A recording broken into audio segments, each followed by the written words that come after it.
আসসালামু আলাইকুম ওয়া রাহমাতুল্লাহি ওয়া বারাকাতুহু।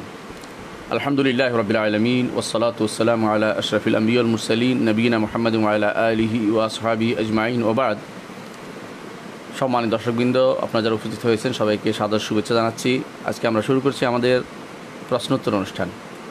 আজকে আমাদের প্রথম প্রশ্ন একজন করেছেন, আমরা যে আপনাদেরকে উস্তাদ বলে ডাকি এটা নিয়েও কেউ কেউ সমালোচনা করে, কারণ আমরা আপনাদের দার্সে বসতে পারি না, তাই অথচ আমরা A to Z সোশ্যাল মিডিয়ার মাধ্যমে আপনাদের কাছ থেকে শিখেছি।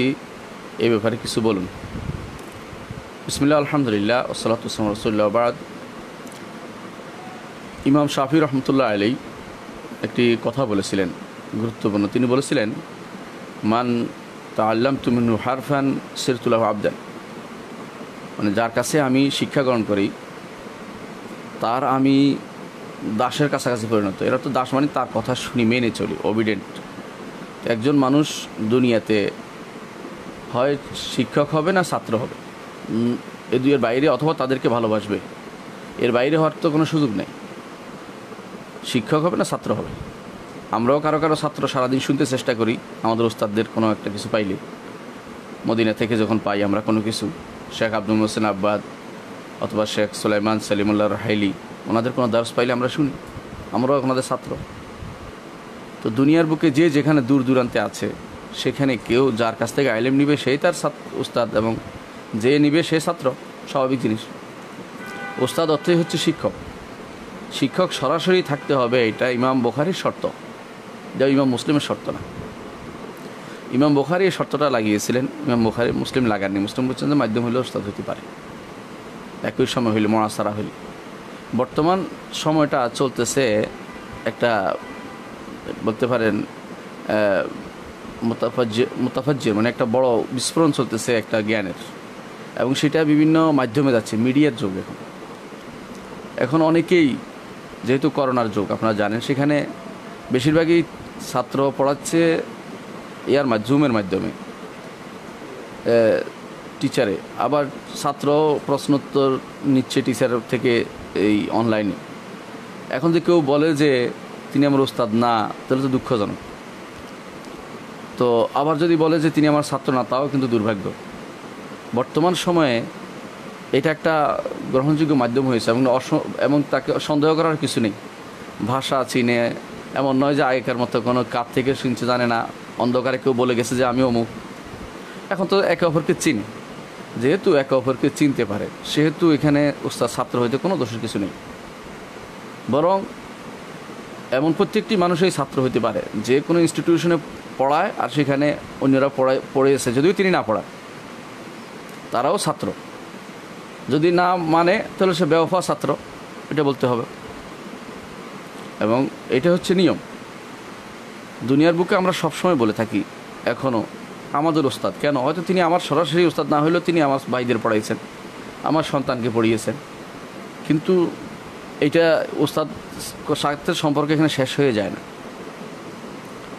উস্তাদ শাস্ত্রের সম্পর্ক শেষ হয়, বা তার সমালোচনা হতে পারে ইলমি, কিন্তু অথবা কেউ যদি ছাত্র দাবি করে তাকে অস্বীকার করতে পারে না যে আমার ছাত্র না তিনি, বা তিনি আমার ওস্তাদ, এরকম বলতে পারে না। এটা আসলে কোনো নমসে পড়ে না। এই জন্য যেহেতু বর্তমান এই মারেফার যে বা জ্ঞানের যে জগতে যে একটা বিরাট বিস্ফোরণ সুযোগ রয়েছে, সেখানে বেশিরভাগ মানুষই শুনছে দূর দূরান্ত থেকে। অনেকে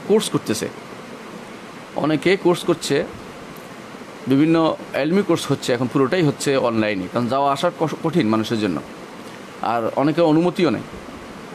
আরব দেশে এমন অনেক শেখ আছে যারা এমন এমন জিনিস খুলেছে যার মধ্যে পড়লে একজন মানুষ সত্যিকার আলেম হয়ে যাবে। তারা চাচ্ছে যে যেগুলির মাধ্যমে শিক্ষা হলে যেটা স্বাধীন পড়া, কারো চাপ নাই, কারো উপরে কোনো রকমের বাড়তি কোনো দায়িত্ব চাপিয়ে দেওয়া হচ্ছে না, তারা কিন্তু সহজে শিখতে পারে, নিজের উইলিংলি যেটা শিখে। সুতরাং যারাই সোশ্যাল মিডিয়াতে বা বিভিন্ন জায়গাতে কেউ কাউকে পড়াচ্ছেন, তারা অবশ্যই উস্তাদ হইতে পারবেন, কোনো সমস্যা নেই, আর অন্যরা ছাত্র হইতে পারবেন। সরাসরি ছাত্র হওয়া একেবারে এখন আর জরুরি কিছু নয়। এটা এমন একটা মাধ্যম যেখানে গ্রহণযোগ্য মাধ্যমে পরিণত হয়েছে, এবং কেউ সন্দেহ করে না যেটা ওনার সৎ। যদি সন্দেহ করে তখন তিনি ডাকবে না, যে সন্দেহ করে তিনি হয়তো আমার ওস্তাদ না, অথবা তিনি হয়তো আমার ছাত্র না, যে সন্দেহ করে সে হয়তো তাকে বলবে আমার ছাত্র না। সন্দেহ যে করবে না সে ছাত্র পরিচয় দিতে পারবে, আর সন্দেহ যে করবে সে ওস্তাদ পরিচয় দিতে পারবে, যে আমার ওস্তাদও বলতে পারে সে আমার ছাত্র, আর ছাত্র বলতে পারে সে আমার ওস্তাদ। সুতরাং এখন আর এই প্রশ্ন করার কোনো সুযোগ নাই যে আপনার দার্সে বসতে হবে, কারণ এরকম দার্স এখন তৈরি করাও কঠিন হয়ে যাচ্ছে প্রত্যেকের, আরও কতদিন চলবে আল্লাহই জানে। সুতরাং এইভাবে আমরা পরস্পর না করি, মানে এই বিষয়ে বাড়াবাড়ি না করে, বরং ছাত্র হতে পারে, কোনো সমস্যা নেই, ওস্তাদও বলা যেতে পারে, কোনো সমস্যা নেই। আর ওস্তাদ সম্পর্কে কোনো দোষের কিছু না। আমরা দেখেছি ইতিহাসে ওস্তাদ আবু ইসহাক আল আসফারাই নিয়ে আসছে, ওস্তাদ সাহেব ইবনে আব্বাদ আসছে, ওস্তাদের এই সংজ্ঞা প্রচুর আসছে। বিশেষ করে যারা এলমের ক্ষেত্রে বেশি প্রাধান্য পেয়েছেন বা কোনো কথা বলতে পারেন, তাদেরকে নজর যাদেরকে বলা হয়, বিশেষ করে যারা কথা বলে মানুষকে বুঝাতে পারেন তাদেরকে ওস্তাদ বলা হয়। আমরা এরকম পর্যায়ে পৌঁছি না, আমরা বলছি না, কিন্তু এই নামটি দেওয়া দোষের কিছু না, নামটিও দোষের কিছু না। আমরা যখন দেশের বাইরে ছিলাম তখন আমরা ওস্তাদদেরকে ডেকেছি ওস্তাদ কাইফ হালুকুম ওস্তাদ, কোনো ওস্তাদ কোনো দিন দ্বিমত পোষণ করেনি। তাহলে বোঝা গেল যে এরকম ওস্তাদ বলাতেও দোষ নেই, এরকম ছাত্র হওয়াতেও দোষ নেই, আর অনলাইনে হতেও কোনো দোষ নেই, এবং বলা যাবে, কোনো সমস্যা নেই, আলহামদুলিল্লাহ। পরবর্তী প্রশ্ন বলেছেন, একজন আলেমের কাছে শুনেছি আব্দুল্লাহ ইবনে মাসউদ রাদিয়াল্লাহু আনহু দোয়া লিখে ছোট বাচ্চাদের গলায় ঝুলিয়ে দিতেন, অর্থাৎ তাবিজ। উনি বলেছেন যে এই বর্ণনাটি মুসান্নাফ ইবনে আবি শাইবাতে আছে, এই সকল তাবিজ শিরিক নয়। ওনার এই বর্ণনাটি কি সঠিক? বিস্তারিত জানতে চাই। বিস্তারিত জানার জন্যই বলছি। প্রথম কথা হচ্ছে, এটা আব্দুল্লাহ ইবনে মাসউদ রাদিয়াল্লাহু আনহু থেকে আসে নাই, এটা আব্দুল্লাহ ইবনে আমর ইবনে আস থেকে আসছে রাদিয়াল্লাহু আনহু। তো ওনার তথ্যগত ভুলটা হয়েছে, এটা আসছে মুসান্নাফ ইবনে আবি শাইবাতে আসছে, কোনো সন্দেহ নেই, কিন্তু কী আসছে ওটা আগে জানতে হবে, আর এটা শুদ্ধ কিনা এটাও জানতে হবে। এখানে হাদিসটা হচ্ছে এটা আমাদের মুখস্থ রাখা উচিত। হাদিসটা এটা কি? হাদিসটা আসছে রাসূলুল্লাহ সাল্লাল্লাহু আলাইহি ওয়াসাল্লাম বলেছেন, মা ফাজা আহাদুন ফি নাওমিহি, যে কেউ তার ঘুমের মধ্যে ভয় পাবে। আমাদের দেশে কয় ভয় পায় ঘুমের মধ্যে, বা উঠে, হ্যাঁ, ভয়ে কেঁপে ওঠে অনেক সময় ছোটো বাচ্চারা, অথবা বড়রা কেউ কেউ ঘুমের মধ্যে ভয় পেয়ে উঠে যায়। রাসূলুল্লাহ সাল্লাল্লাহু আলাইহি ওয়াসাল্লাম তো একটা দোয়া শিক্ষা দিয়েছেন, সেটা হচ্ছে এটা পড়তে বলেছেন, আউযু বিকালিমাতিল্লাহি তাম্মাত মিন গাদাবিহি ওয়া ইকাবিহি ওয়া শাররি ইবাদিহি ওয়া মিন হামাযাতিশ শাইতান ওয়া আন ইয়াহদুরুন। হাদিসটা হচ্ছে এটা সহিহ হাদিস, হাদিসটা সহিহ। বর্ণনাটা কি বলো বাকিটা? আউযু বিকালিমাতিল্লাহি তাম্মাত ওয়া ইকাবিহি ওয়া শাররি ইবাদিহি ওয়া মিন হামাযাতিশ শাইতান ওয়া আন ইয়াহদুরুন, হামাযাতিশ শায়াতিন ওয়া আন ইয়াহদুরুন। হাদিসটির সনদের ব্যাপারে কথা আছে, এটা আগে বলি। হাদিস সনদের মধ্যে মুহাম্মদ ইবনে ইসহাক নামক একজন বর্ণনাকারী আছেন, তিনি আনানা করেছেন, সরাসরি আনানা, উনি তাদলিস করতেন, আনানা করার কারণে অনেক বলছেন। আমরা দরিব বলবো না, অন্য কারণে, সেটা হচ্ছে অন্য রাওয়ায়াতে সেটার সমর্থন পাওয়া যায়, সেই জন্য কেউ কেউ এটার হাসান পর্যায়ে নিয়ে গেছে, আমরা হাসান পর্যায়ে রাখি, কোনো সমস্যা নেই। কিন্তু সমস্যা হচ্ছে একটাই, যারাই বর্ণনা করেছেন তারা কিন্তু এটা রাতের বেলা ঘুমের মধ্যে ভয় পাইলে দোয়াটা পড়ার জন্য তারা শিক্ষা দিতে বলেছেন দোয়াটাকে। সেটা হচ্ছে আউযু বিকালিমাতিল্লাহি তাম্মাত মিন গাদাবিহি ওয়া ইকাবিহি ওয়া শাররি ইবাদিহি ওয়া মিন হামাযাতিশ শায়াতিন ওয়া আন ইয়াহদুরুন। এটা হচ্ছে এটা দোয়া। এখন এইটা যদি কেউ পড়ে কোনো সন্দেহ নেই, এটা অবশ্যই পড়তে পারবে, এটা একটা দোয়া। আর এর মধ্যে সমস্যা হচ্ছে একটাই, একটা হচ্ছে এটা যে আব্দুল্লাহ ইবনে আমর ইবনে আস কানা ইউলাক্কিল আওলাদাহুল কিবার, তিনি তার বড় ছেলেদের সেটা মুখস্থ করাতেন, এই দোয়াটা মুখস্থ করাতেন বড় ছেলেদের, সন্তানদের জন্য এই জাতীয় ইস্তিআযার যে সমস্ত দোয়া আছে সেগুলো মুখস্থ করানো বোঝা গেল সুন্নাতুস সাহাবা কেরাম সেটা করতেন। এর মধ্যে অতিরিক্ত একটা অংশ আছে, ছোট যারা আছে তিনি সেটা কাগজে লিখে তাদের গলায় দিয়ে দিতেন।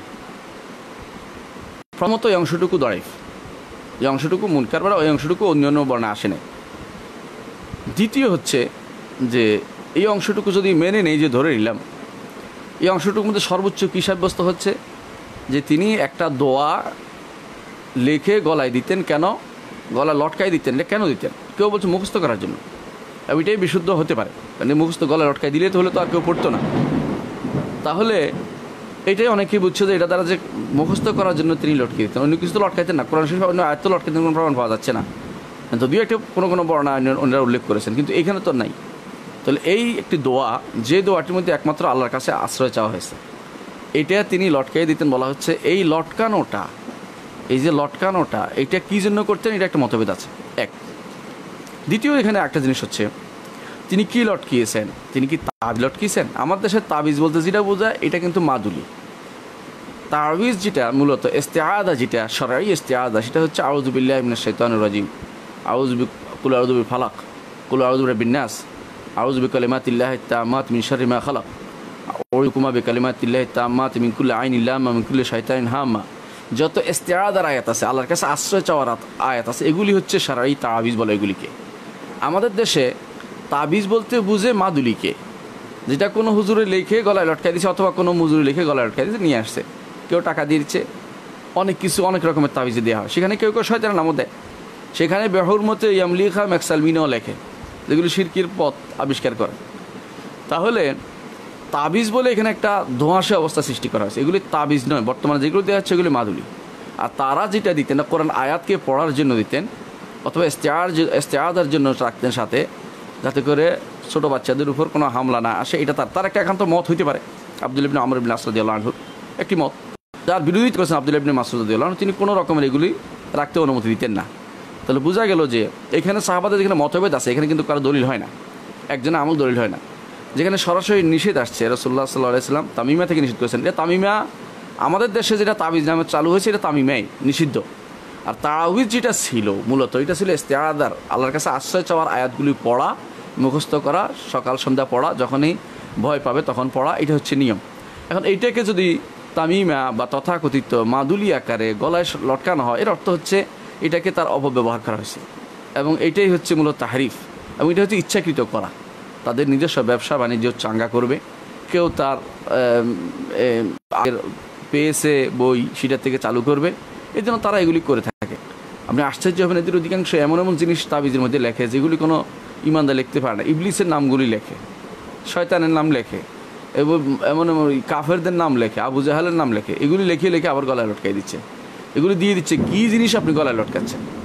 তাহলে আপনি চিন্তা করুন, যেই কথাটা আব্দুল্লাহ ইবনে আমর ইবনে আস রাদিয়াল্লাহু আনহু থেকে আসছে, এবং এটা আমরা বলেছি কি এটার বর্ণনার্থে দুর্বলতা আছে, এবং তারপরেও যদি বলি যে উনি আসছে, তাহলে উনি অন্যান্য সাহাবাদের বিরোধী বলেছেন, তাই উনি একমত না।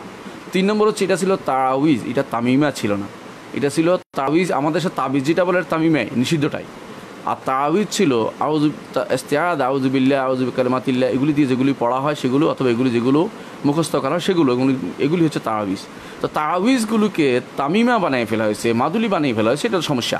অর্থাৎ তারা দেয় মাদুলি আর বলে তাবিজ, দিচ্ছে মাদুলি, দিচ্ছে এমন জিনিস লটকায় গলার মধ্যে লটকানোর জন্য, আর দিচ্ছে বলে যে এটা দিচ্ছি তাবিজ। এটা কেন তাবিজ হলো? তাবিজ তো আপনার ইস্তেআদা পড়ার জিনিস, তাহলে সকাল বিকাল আপনি পড়তেন না? আউযু বিকালিমাতিল্লাহি তাম্মাতি মিন কুল্লি আইনিন লাম্মা মিন কুল্লি শাইতানিন হাম্মা বাচ্চাদের পড়ে দিতেন না? আউযু বিকালিমাতিল্লাহি তাম্মাতি মিন শাররি মা খালাক সন্ধ্যা বিকালে দোয়ার মধ্যে আসতো না?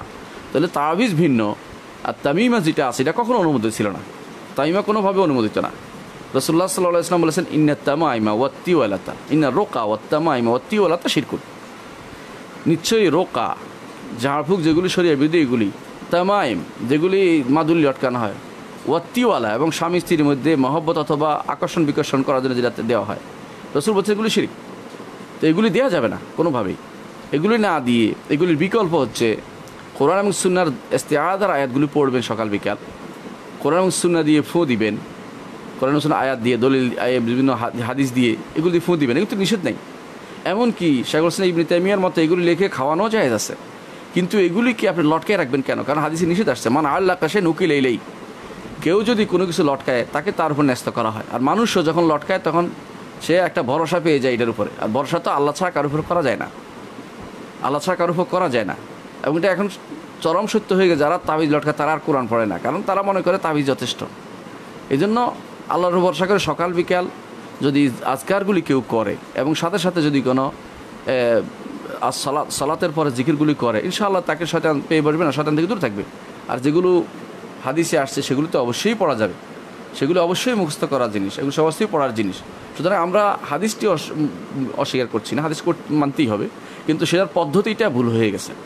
পদ্ধতিটা এইভাবে নয় যে আমি একটা ঠোঙ্গার ভিতরে ঢুকাই দিলাম, এবার গলায় লটকাই দিলাম, বাস হয়ে গেল, না, এটা কিন্তু হবে না।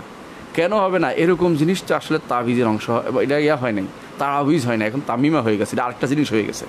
তো যেই জিনিস আরেকটা জিনিস হয়ে যায়, সুন্নাহর মধ্যে থাকে না, সেই জায়গায় গ্রহণ করা যায় না। আরেকটি কারণও নেওয়া যাবে না, সেটা হচ্ছে রাসূলুল্লাহ সাল্লাল্লাহু আলাইহি ওয়াসাল্লাম তিনি সারা জীবন তার নাতিদেরকে আগলে রেখেছেন, হাসান হোসেনকে এবং নাতনিকেও উমামাকে আগলে রেখেছেন। কোনো দিন তিনি তাদেরকে একটা তাবিজ দেন নাই, এরকম তাবিজ দেন নাই। তাদেরকে তিনি তাবিজ দিয়েছেন, হ্যাঁ, মুখে পড়ে তাদেরকে ফুঁ দিয়েছেন, আউযু বিকালিমাতিল্লাহি তাম্মাত মিন কুল্লি আইনিন লাম্মা মিন কুল্লি শাইতানিন হাম, এটা বলে ফুঁ দিয়েছেন। তাহলে আমরা ওইটার দিকে যাচ্ছি কেন? রাসূল যেটা করেন নাই, যেটা বিতর্কিত মাসালা, যেটা মানলাম উনি করেছেন, যদি ধরে নেই যে এটা শুদ্ধ, যদি ধরে নেই, কিন্তু এটা হাদিস দুর্বল, তারপরেও যদি ধরে নিলাম শুদ্ধ, তারপরেও বিরোধিতা করেছে অন্য সাহাবীরা। আর নিয়ম হচ্ছে, এটা আবু হানিফা রাহমাতুল্লাহ আলাইহি বলেছেন, যদি সাহাবায়ে কেরাম কত মতভেদ করে, তাহলে আমি আখুযু বিকাউলি মান শিত ওয়া আদারু বিকাউলি মান শিত, কওলা মান শিত, যার কথা ইচ্ছা নেই তার ইচ্ছা ছাড়বো। তার বোঝা গেল এখানে কোনো হুজ্জত নেই একে অপরের কথার বিরুদ্ধে, সেখানে দলিল নেই, অর্থাৎ নেওয়া যাবে না, এটা হলো মূল কথা। সুতরাং যে আপনাকে এটা বলেছে যে এইটা আব্দুল্লাহ ইবনে মাসউদ বলেছেন, তিনি ঠিক বলেন নাই। আর যিনি বলেছেন যে তাবিজ দিতেন, এটাও তাবিজ, হ্যাঁ, আমাদের দেশে তাবিজ বলে যেটা মাদুলি, সেটা দিতেন না, এটা ঠিক নয়, এটা করতেন না। আর যেটা বলেছেন যে তাবিজ শিরিক নয়, তাবিজের আমরা তাবিজের না, আমার দেশে যেটা প্রচলিত আছে এটা শিরিক। মূল তাবিজ তো শিরিক হতে পারে না, তাবিজ তো হচ্ছে আল্লাহর কাছে আশ্রয় চাওয়া, সেটা তো হচ্ছে ভিন্ন জিনিস, সেটা তো উদ্দেশ্য না। উদ্দেশ্য তো এখন হয়ে গেছে মাদুলি লটকানো এবং কোথাও শামুক লটকানো অথবা কোনো গাছের ফলমূল লটকানো, এগুলো দিয়ে কোনো উপকার না, কারণ দ্রব্যগুণ প্রমাণিত হয়নি। আপনি তো বলেন ওষুধ খাইতে পারেন, ওষুধ তো প্রমাণিত সত্য, ল্যাবরেটরি যে প্রমাণিত যে এই মাত্রার গেলে শরীরে এই সুবিধা হবে। আপনি যদি কোনো ধরেন কেউ তিতা পাতা খাইলো, মেন্দা পাতা খাইলো, এই জন্য যে পেটের রোগ ভালো, রোগের রোগ বন্ধ, এটা প্রমাণিত সত্য হয়ে গেছে, সুতরাং আপনি পেটের রোগ খেতে পারেন, কারণ এটা কোনো, এটাকে বলা হয় প্রুভড হয়ে গেছে। এখন এটা আপনি যে খেতে পারেন, কারণ এটা তো নিষেধ নেই, এটা তো সত্যিকার, এটা যে আসর আছে, প্রভাব আছে, এটা প্রমাণিত। কিন্তু আপনাদের এই যে মাদুলির আসর প্রমাণিত নয় এবং প্রমাণিত হওয়া সম্ভব নয়। শারঈ জিনিস, দুনিয়ার জিনিসও নয়, দুনিয়ার জিনিস এভাবে প্রমাণিত। শারঈ জিনিস প্রমাণিত হতে হলে অবশ্যই সেটা আসতে হবে রাসূলুল্লাহ সাল্লাল্লাহু আলাইহি ওয়াসাল্লামের হাদিস বা কোরআনে কারিমে কোথাও আসতে হবে, সেটা দিয়ে করতে হবে, নাহলে শারঈ জিনিস এইভাবে আপনি বললেই প্রমাণিত হয়ে যায় না। তাহলে বুঝতে পারলাম আমাদের দেশে প্রচলিত যে তাবিজ নামে যে এই মাদুলিগুলি আছে বা যেগুলি লটকানো হয়, এগুলির হুকুম 3 প্রকার। যদি কেউ কোরআন দিয়ে দেয় তাহলে সেটা জায়েজ হবে না, হারাম হবে। আর যদি কেউ কোরআন দিয়ে দেওয়ার পরে সেটার উপরে মনে করে এটা একটা কারণ ভালো হয়ে যাবে এটা দিয়ে, তাহলেও কিন্তু এটা শিরকে আসগর হবে, কারণ কোরআন এভাবে লটকিয়ে দিয়ে ভালো হওয়ার কথা কোনো হাদিসেও আসে নাই, কোনো কোরআন কারিমে এটা বলা হয় লটকাই দিতে হবে। আর 3 নম্বর, যদি নির্ভর করা হয়, যদি কোনো নির্ভর করা হয় তাবিজের উপরে, কোরআনের উপর নয়, আল্লাহর উপর নয়, সিফাতের উপর নয়, তাহলে সেটা শিরকে আকবর হয়ে যাবে। আর একটা জিনিস হচ্ছে, আমরা অধিকাংশই যে কারণে জানা যায় না তাবিজগুলি কী লেখা হয়, আপনি জানেন না কী লেখা হয়েছে, সুতরাং আপনি এটা তো মোটেই জায়েজ হবে না আপনার জন্য। আর যিনি দিচ্ছেন তার জন্য হারাম হলো, যিনি লটকাচ্ছেন তার জন্য তো শিরিক হয়ে যাবে। তাহলে আপনি চিন্তা ভাবনা করে দেখুন আপনি কোনটা গ্রহণ করবেন। আপনি তাওহীদে থাকবো নাকি এমন জিনিস খুঁজবো যে জিনিসের মধ্যে আমার ঈমান নিয়ে সমস্যা হয়ে যাবে। আশা করি আমার বিষয়টা বুঝতে পারছেন। প্রশ্ন করেছেন, আজকাল দেখতে পাচ্ছি যে আমাদের বাংলাদেশের জাতীয় দলের ক্রিকেটাররা তারা তাদের খেলার ব্যাট, গেঞ্জি এগুলো নিলামে তুলে অনেক টাকা বিক্রি করা হচ্ছে, যার মূল্য অতি অল্প। শরীয়ত মোতাবেক এগুলো কি জায়েজ, একটু জানাবেন। দেখুন, আসলে একজন মানুষ তার প্রিয় জিনিসটা যদি বিক্রি করতে চায়, অন্য কেউ যদি কিনতে চায়, আমরা তাকে নিষেধ করতে পারি না। কেউ বিক্রি করলে না জায়েজ হবে বলতে পারি না, সে বিক্রি করবে। এবং সে মাজাদ বলা হয়, বাইয়ের মাজাদ বলা হয় এটাকে, মাজাদ আল আলানি, অর্থাৎ প্রকাশ্য যে দাম বাড়বে কোনটা সেই যে বাড়তি দিবে তাকে দিবে, এটাই নিয়ম। হয়তো আর ভক্তবৃন্দ আছে, তার ভালোবাসার লোক আছে, এরকম সে সালাই করে বিক্রি করলো, অনেক টাকা পাইলো। কিন্তু সমস্যা হচ্ছে এক জায়গায়, যে কিনছে সে কি কিনছে, এটা হলো সমস্যা। যিনি কিনছে তিনি এটাকে এত ভালোবাসছে, আপনি চিন্তা করে দেখুন, তার কাছে এটা, সে তাকে যদি কোনো মসজিদ বানানোর জন্য হয় তাহলে কিন্তু 1 লাখ টাকা দিবে না, আল্লাহর জন্য দিবে না। সে কিন্তু এখানে অকাতরা ব্যয় করছে, বোঝা গেল তার ভালোবাসা এইটার জন্য আল্লাহর চেয়েও বেশি। প্রমাণিত, প্রুভড হয়ে গেছে এখন এটা। যে কোনো জিনিস আল্লাহর চেয়ে কেউ বেশি ভালোবাসলে কোনো কিছুকে, সেটা শিরক হয়। এখন এই মানুষগুলো যারা কিনতেছে তারা কী জন্য কিনছে? নিছক ভালোবাসা এত টাকা কেউ ব্যয় করে? নিজের সন্তানকে দিতে চায় না, বাবা মাকে দিতে চায় না, আত্মীয় স্বজনকে দিতে চায় না, গরিবকে দিতে চায় না, কিন্তু এইটা দিয়ে সে কী করবে? আমি আশ্চর্য হয়ে যাই, অনেক মানুষ দেখেছি এরকম কিনেছে, এরকম পচা গাড়ি কিনে রেখে দিছে, এখন রাস্তা দখল হয়ে রয়েছে ওটা, অথবা ঘর জায়গা দখল হয়ে আছে। একজনের বাড়ি গেলাম, দেখুন তিনি তার ইয়াটা সাজাই রাখছে, যেটা দিয়ে গান গাইতে ওটা সাজাই রাখছে। তো আমি বললাম যে এটা ভেঙে ফেলি, আপনার টাকা দিব, টাকা দিতেও রাজি নেই, সেটা এটার প্রতি এত মহব্বত তার রয়ে গেছে। বোঝা গেল যেগুলো আল্লাহর চেয়ে যেগুলি দূরে সরিয়ে দেয় সেগুলি তো আল্লাহর চেয়ে বেশি ভালোবাসে, তার শিরিক হবে। আল্লাহ তাআলা বলছেন, এটা আমি বলিনি, আল্লাহ তাআলা বলছেন ওমিনান নাসি মান ইয়াত্তাখিযু মিন দুনিল্লাহি আনদাদা ইউহিব্বুনাহুম কাহুব্বিল্লাহ। মানুষের মধ্যে কিছু মানুষ আছে যারা ইয়াত্তাখিযু মিন দুনিল্লাহি আনদাদান, আল্লাহ ছাড়া অনেক শরিক তারা গ্রহণ করে। কীরকম শরিক গ্রহণ করে? আল্লাহর মতো, ইউহিব্বুনাহুম কাহুব্বিল্লাহ, আল্লাহর মতো ভালোবাসা এদেরকে ভালোবাসে। এটা বুঝার ব্যারামিটার আমাদের কাছে না, একটাই ব্যারামিটার আছে, আল্লাহর কথা শুনলে সে কতটুকু আগায় আর মানুষের কথা শুনলে কতটুকু দৌড়ায়। তার মধ্যে অপরাধ বোধ থাকলে এটা অপরাধ বোঝানো যাবে, কিন্তু অপরাধ বোধ নাই, বেপরোয়া হয়ে গেছে, এটা শিরকে চলে গেছে তখন। এটাই হচ্ছে আফারাআইতা মান ইত্তাখাযা ইলাহাহু হাওয়াহু আফান্তা তাকুনু আলাইহি ওয়াকিলা। যেই ব্যক্তি তার ইলাহকে, তার মাবুদ বানাইছে তার প্রবৃত্তিকে, অর্থাৎ প্রবৃত্তি যেটা চায় এটা সব কিছুর উপর প্রাধান্য পাবে। আল্লাহ তার রাসূল অনুমোদন করেছে কিনা, এটা কী কাজে লাগবে কিনা, এটা দরকার নেই।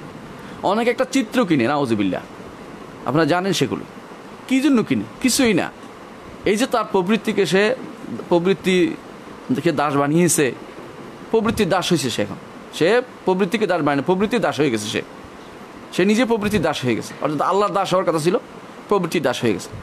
আর নিয়ম হচ্ছে এটা, যেই ব্যক্তি কোনো কিছুকে আল্লাহর চেয়েও বেশি ভালোবাসবে সেটাই শিরক হবে। এই মানুষগুলো যারা প্রবৃত্তির তাড়নায় পড়ে গেছে, একটা গেঞ্জি, একটা ব্যাট, একটা অমুক, একটা ওইটা তার কাছে এত প্রিয়, লক্ষ লক্ষ টাকা সেটা উঠতেছে, এটা আসলেই দুঃখজনক। যে ভাইরা বিক্রি করে তারা বোঝা উচিত যে আমি শিরকের একটা পথ রচনা করতে যাচ্ছি, আর যারা কিনে তারা তো শিরকে পড়েই যাচ্ছে। এটা কোনো অস্বীকার করার জন্য যত রকমই বলেন, আমরা বলি না কেন। দেখুন রাসূলুল্লাহ সাল্লাল্লাহু আলাইহি ওয়াসাল্লাম বলেছেন, তাইসা আব্দুদ দিনার তাইসা আব্দুদ দিরহাম তাইসা আব্দুল খামিলা তাইসা আব্দুল খামিসা। তার রাসূলুল্লাহ সাল্লাম যেটা বলেছেন এখানে, সেটা অর্থ হচ্ছে তাইসা আব্দুদ দিনার, দিনারের দাসের ধ্বংস, তাইসা আব্দুল দিরহাম, দিরহামের দাসের ধ্বংস, তাইসা আব্দুল খামিলা তাইসা আব্দুল খামিসা, যে চাদরের দাসের ধ্বংস হোক, কাপড়ের দাসের ধ্বংস হোক। চাদর আর কাপড়কে কেউ সিজদাও করে না, রুকুও করে না, চাদরের এটার জন্য কিছু করে না, টাকার জন্য কেউ সিজদা করছে দেখি না। রাসূলুল্লাহ সাল্লাল্লাহু আলাইহি ওয়াসাল্লামের উদ্দেশ্য কী? রাসূলুল্লাহ সাল্লাল্লাহু আলাইহি ওয়াসাল্লামের উদ্দেশ্য হচ্ছে এগুলো তার অন্তরের ভিতরে এমনভাবে গেঁথে গেছে, এগুলোর জন্য সে দুনিয়ার সব কিছু ছেড়ে দিতে রাজি আছে, অর্থাৎ সে এইটাই পাবে, আল্লাহ তাআলার বিধান তার কাছে কিছুই না। এরকম পর্যায়ে যখন মানুষ পৌঁছে যায় তখন সে দাসত্ব করে সম্পদের, কোনো একটা ব্যাটের, কোনো একটা বলের, কোনো বউয়ের, কোনো একটা মৌদার, কোনো একটা নারীর, কোনো একটা তথাকথিত স্টার নামক যে পর্ণ স্টারগুলো, নিষিদ্ধ পল্লীর মেয়েরগুলো, এগুলির কিন্তু সে ভালোবাসতে শুরু করে। তো এই জাতীয় মানুষগুলোকে তারা এই জাতীয় অবস্থায় ভালোবাসতে যায়, এর অর্থ হচ্ছে তার অন্তরের মধ্যে এখনও পরিচ্ছন্নতা আসেনি, অন্তর অপবিত্র রয়ে গেছে। জান্নাতে যেতে হলে এই অন্তর দিয়ে যাওয়া যাবে না। আল্লাহ তাআলা বলেছেন, ইল্লা মান আতাল্লাহ বিকলবিন সালিম, কলবে সালিম নিয়ে আল্লাহর দরবারে আসো। এদের কাছে করোনা আক্রান্ত মানুষের যদি তাদের জন্য টাকার জন্য যাওয়া হয়, এরা হয়তো 10 টাকা দিবে অথবা 100 টাকা দিবে, কিন্তু এই ব্যাট আর গেঞ্জি কেনার জন্য তারা 1 লাখ 2 রাজি হয়ে যায়। কেন সেটা দেখতে যাচ্ছে? এটা এই জন্য যে তার মহব্বত এটা অন্য সব কিছুর উপরে, এই জন্য এটা শিরকের জায়গায় চলে যাবে যদি কোনো এরকম অবস্থা পরিণত হয়। মানুষের ব্যক্তি কেন্দ্রিক আলাদা হয়ে যায়, কারো কারো কী উদ্দেশ্য নিয়ে জানতে হবে, তারপর সেটা বলতে হবে, কিন্তু কবিরা গুনাহ নিচ্ছে না এই জাতীয় জিনিস কিনা, বেহুদা কাম। রাসূলুল্লাহ সাল্লাল্লাহু আলাইহি ওয়াসাল্লাম বলেছেন, মিন হুসনি ইসলামিল মারই তারকুহু মা লা ইয়ানিহি, একজন মুসলিমের সৌন্দর্য, ইসলামের সৌন্দর্য হচ্ছে বেহুদা কাজ পরিত্যাগ করা, যেগুলি কোনো কাজ, যেগুলো উপকার নাই এই জিনিসগুলো পরিত্যাগ করা। কারণ এগুলির মধ্যে ক্ষতি ছাড়া তার উপকার নাই। এটা তার রাখার জন্য কয়েকদিন পরে একটা রুম লাগবে, একটা বড় কিছু লাগবে, একটা কর্নার বানায় নিতে হবে, একটা কিছু আনিয়ে রাখার জন্য, অর্থাৎ সে এটা দেখানোর জন্য একটা ব্যবস্থা করা হচ্ছে, অথচ এটা ইসলামের শরীয়তের কোনো নিয়মের ভিতরে ছিল না। আমরা অনেক সময় দেখি কোনো তথাকথিত কিছু আলেমই কিছু করে, কি করে, মক্কা মদিনায় গিয়ে কাবা শরীফের গিলাফ টানাটানি করে, এটা নিয়ে তারা মনে করে একটা বিরাট কিছু করে ফেলছে। এগুলিও কিন্তু ইসলামী শরীয়ত কোনোদিন বলে নাই যে কেউ এরকম গিলাফ নিয়ে এসে কোথাও লাখাও, গিলাফ নিয়ে ঢুকে রাখা তার জান্নাত হবে বা কিছু উপকার হবে, এটা কিছু না, এসবই ভুল, এসবই ভুল। আপনি ইবাদত করুন আল্লাহ, আপনার কিছু না থাকুক, আল্লাহ তাআলা জানেন আপনার কী ইবাদত, আল্লাহ তাআলা গ্রহণ করে নেবেন, আল্লাহ তাআলা আপনার ইবাদত গ্রহণ করে নিয়ে আপনার কোনো সমস্যা হবে না ইনশাআল্লাহ। সেটা হচ্ছে আখিরাতে আপনার মুক্তির দরকার। দুনিয়ার জীবনটাকে আপনি বড় করে দেখছেন, বা তুসুন হায়াত দুনিয়া ওয়াল আখিরাতু খায়রুন ওয়া আবকা। আল্লাহ আমাদের বোঝার তৌফিক দান করুন। প্রশ্ন করেছেন এরপরে, হাফ হাতা গেঞ্জি পরে সালাত আদায় করলে সালাতের কোনো ক্ষতি হবে কি না? হাফ হাতা গেঞ্জি কিন্তু সত ঢেকেছে, কোনো সমস্যা হয় না।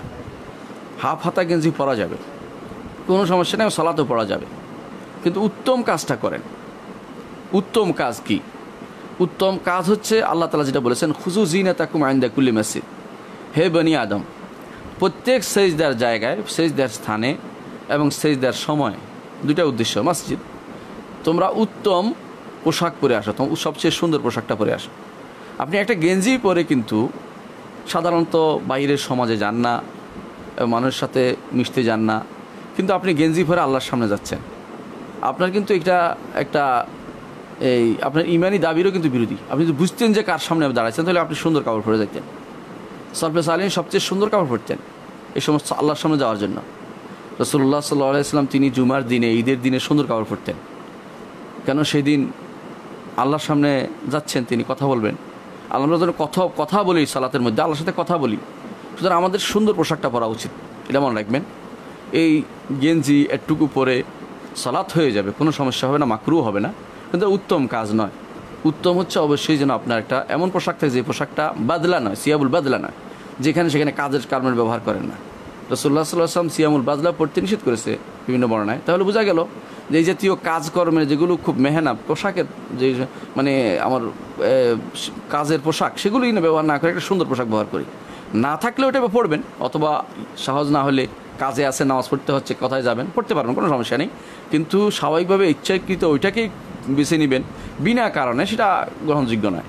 যদি কারণ থাকে যে গরমে পারছি না থাকতে, খুব কষ্ট হচ্ছে, সেটা আলাদা মাসালা। কিন্তু সুনির্দিষ্ট কারণ না থাকলে আপনাকে সুন্দর পোশাক পরেই সালাত আদায় করা হচ্ছে।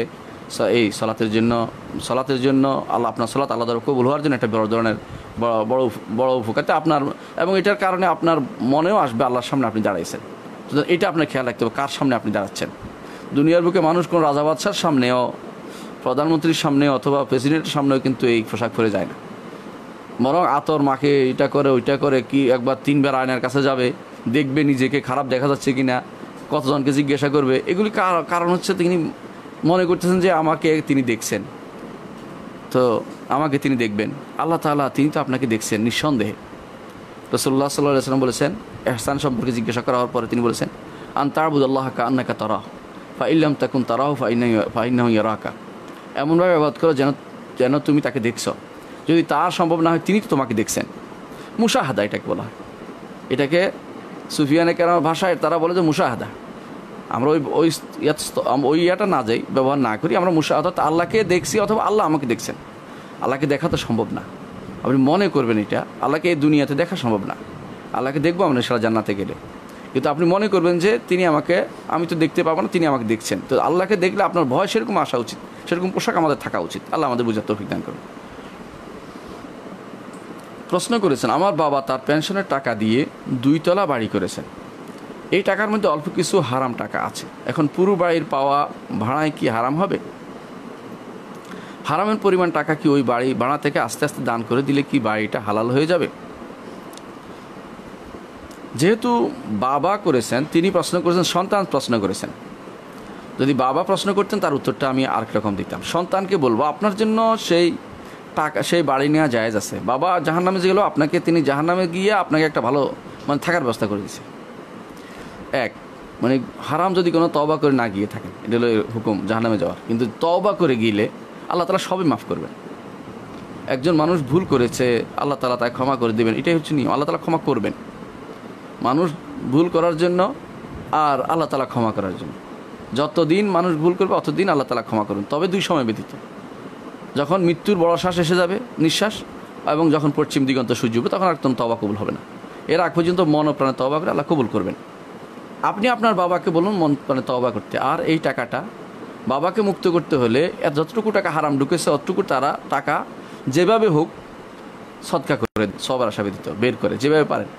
হ্যাঁ, ভিন্ন ভিন্নভাবে আপনি যেভাবে বলছেন যে বের করে বাড়ি ভাড়ার থেকে বের করে, তাও জায়েজ আছে, কোনো সমস্যা নেই। তারপরেও এটা থেকে মুক্ত হন। যতটুকু টাকা ঢুকছে হারাম, ওটুকু বের করে দেন, ওইটুকু রাখেন না।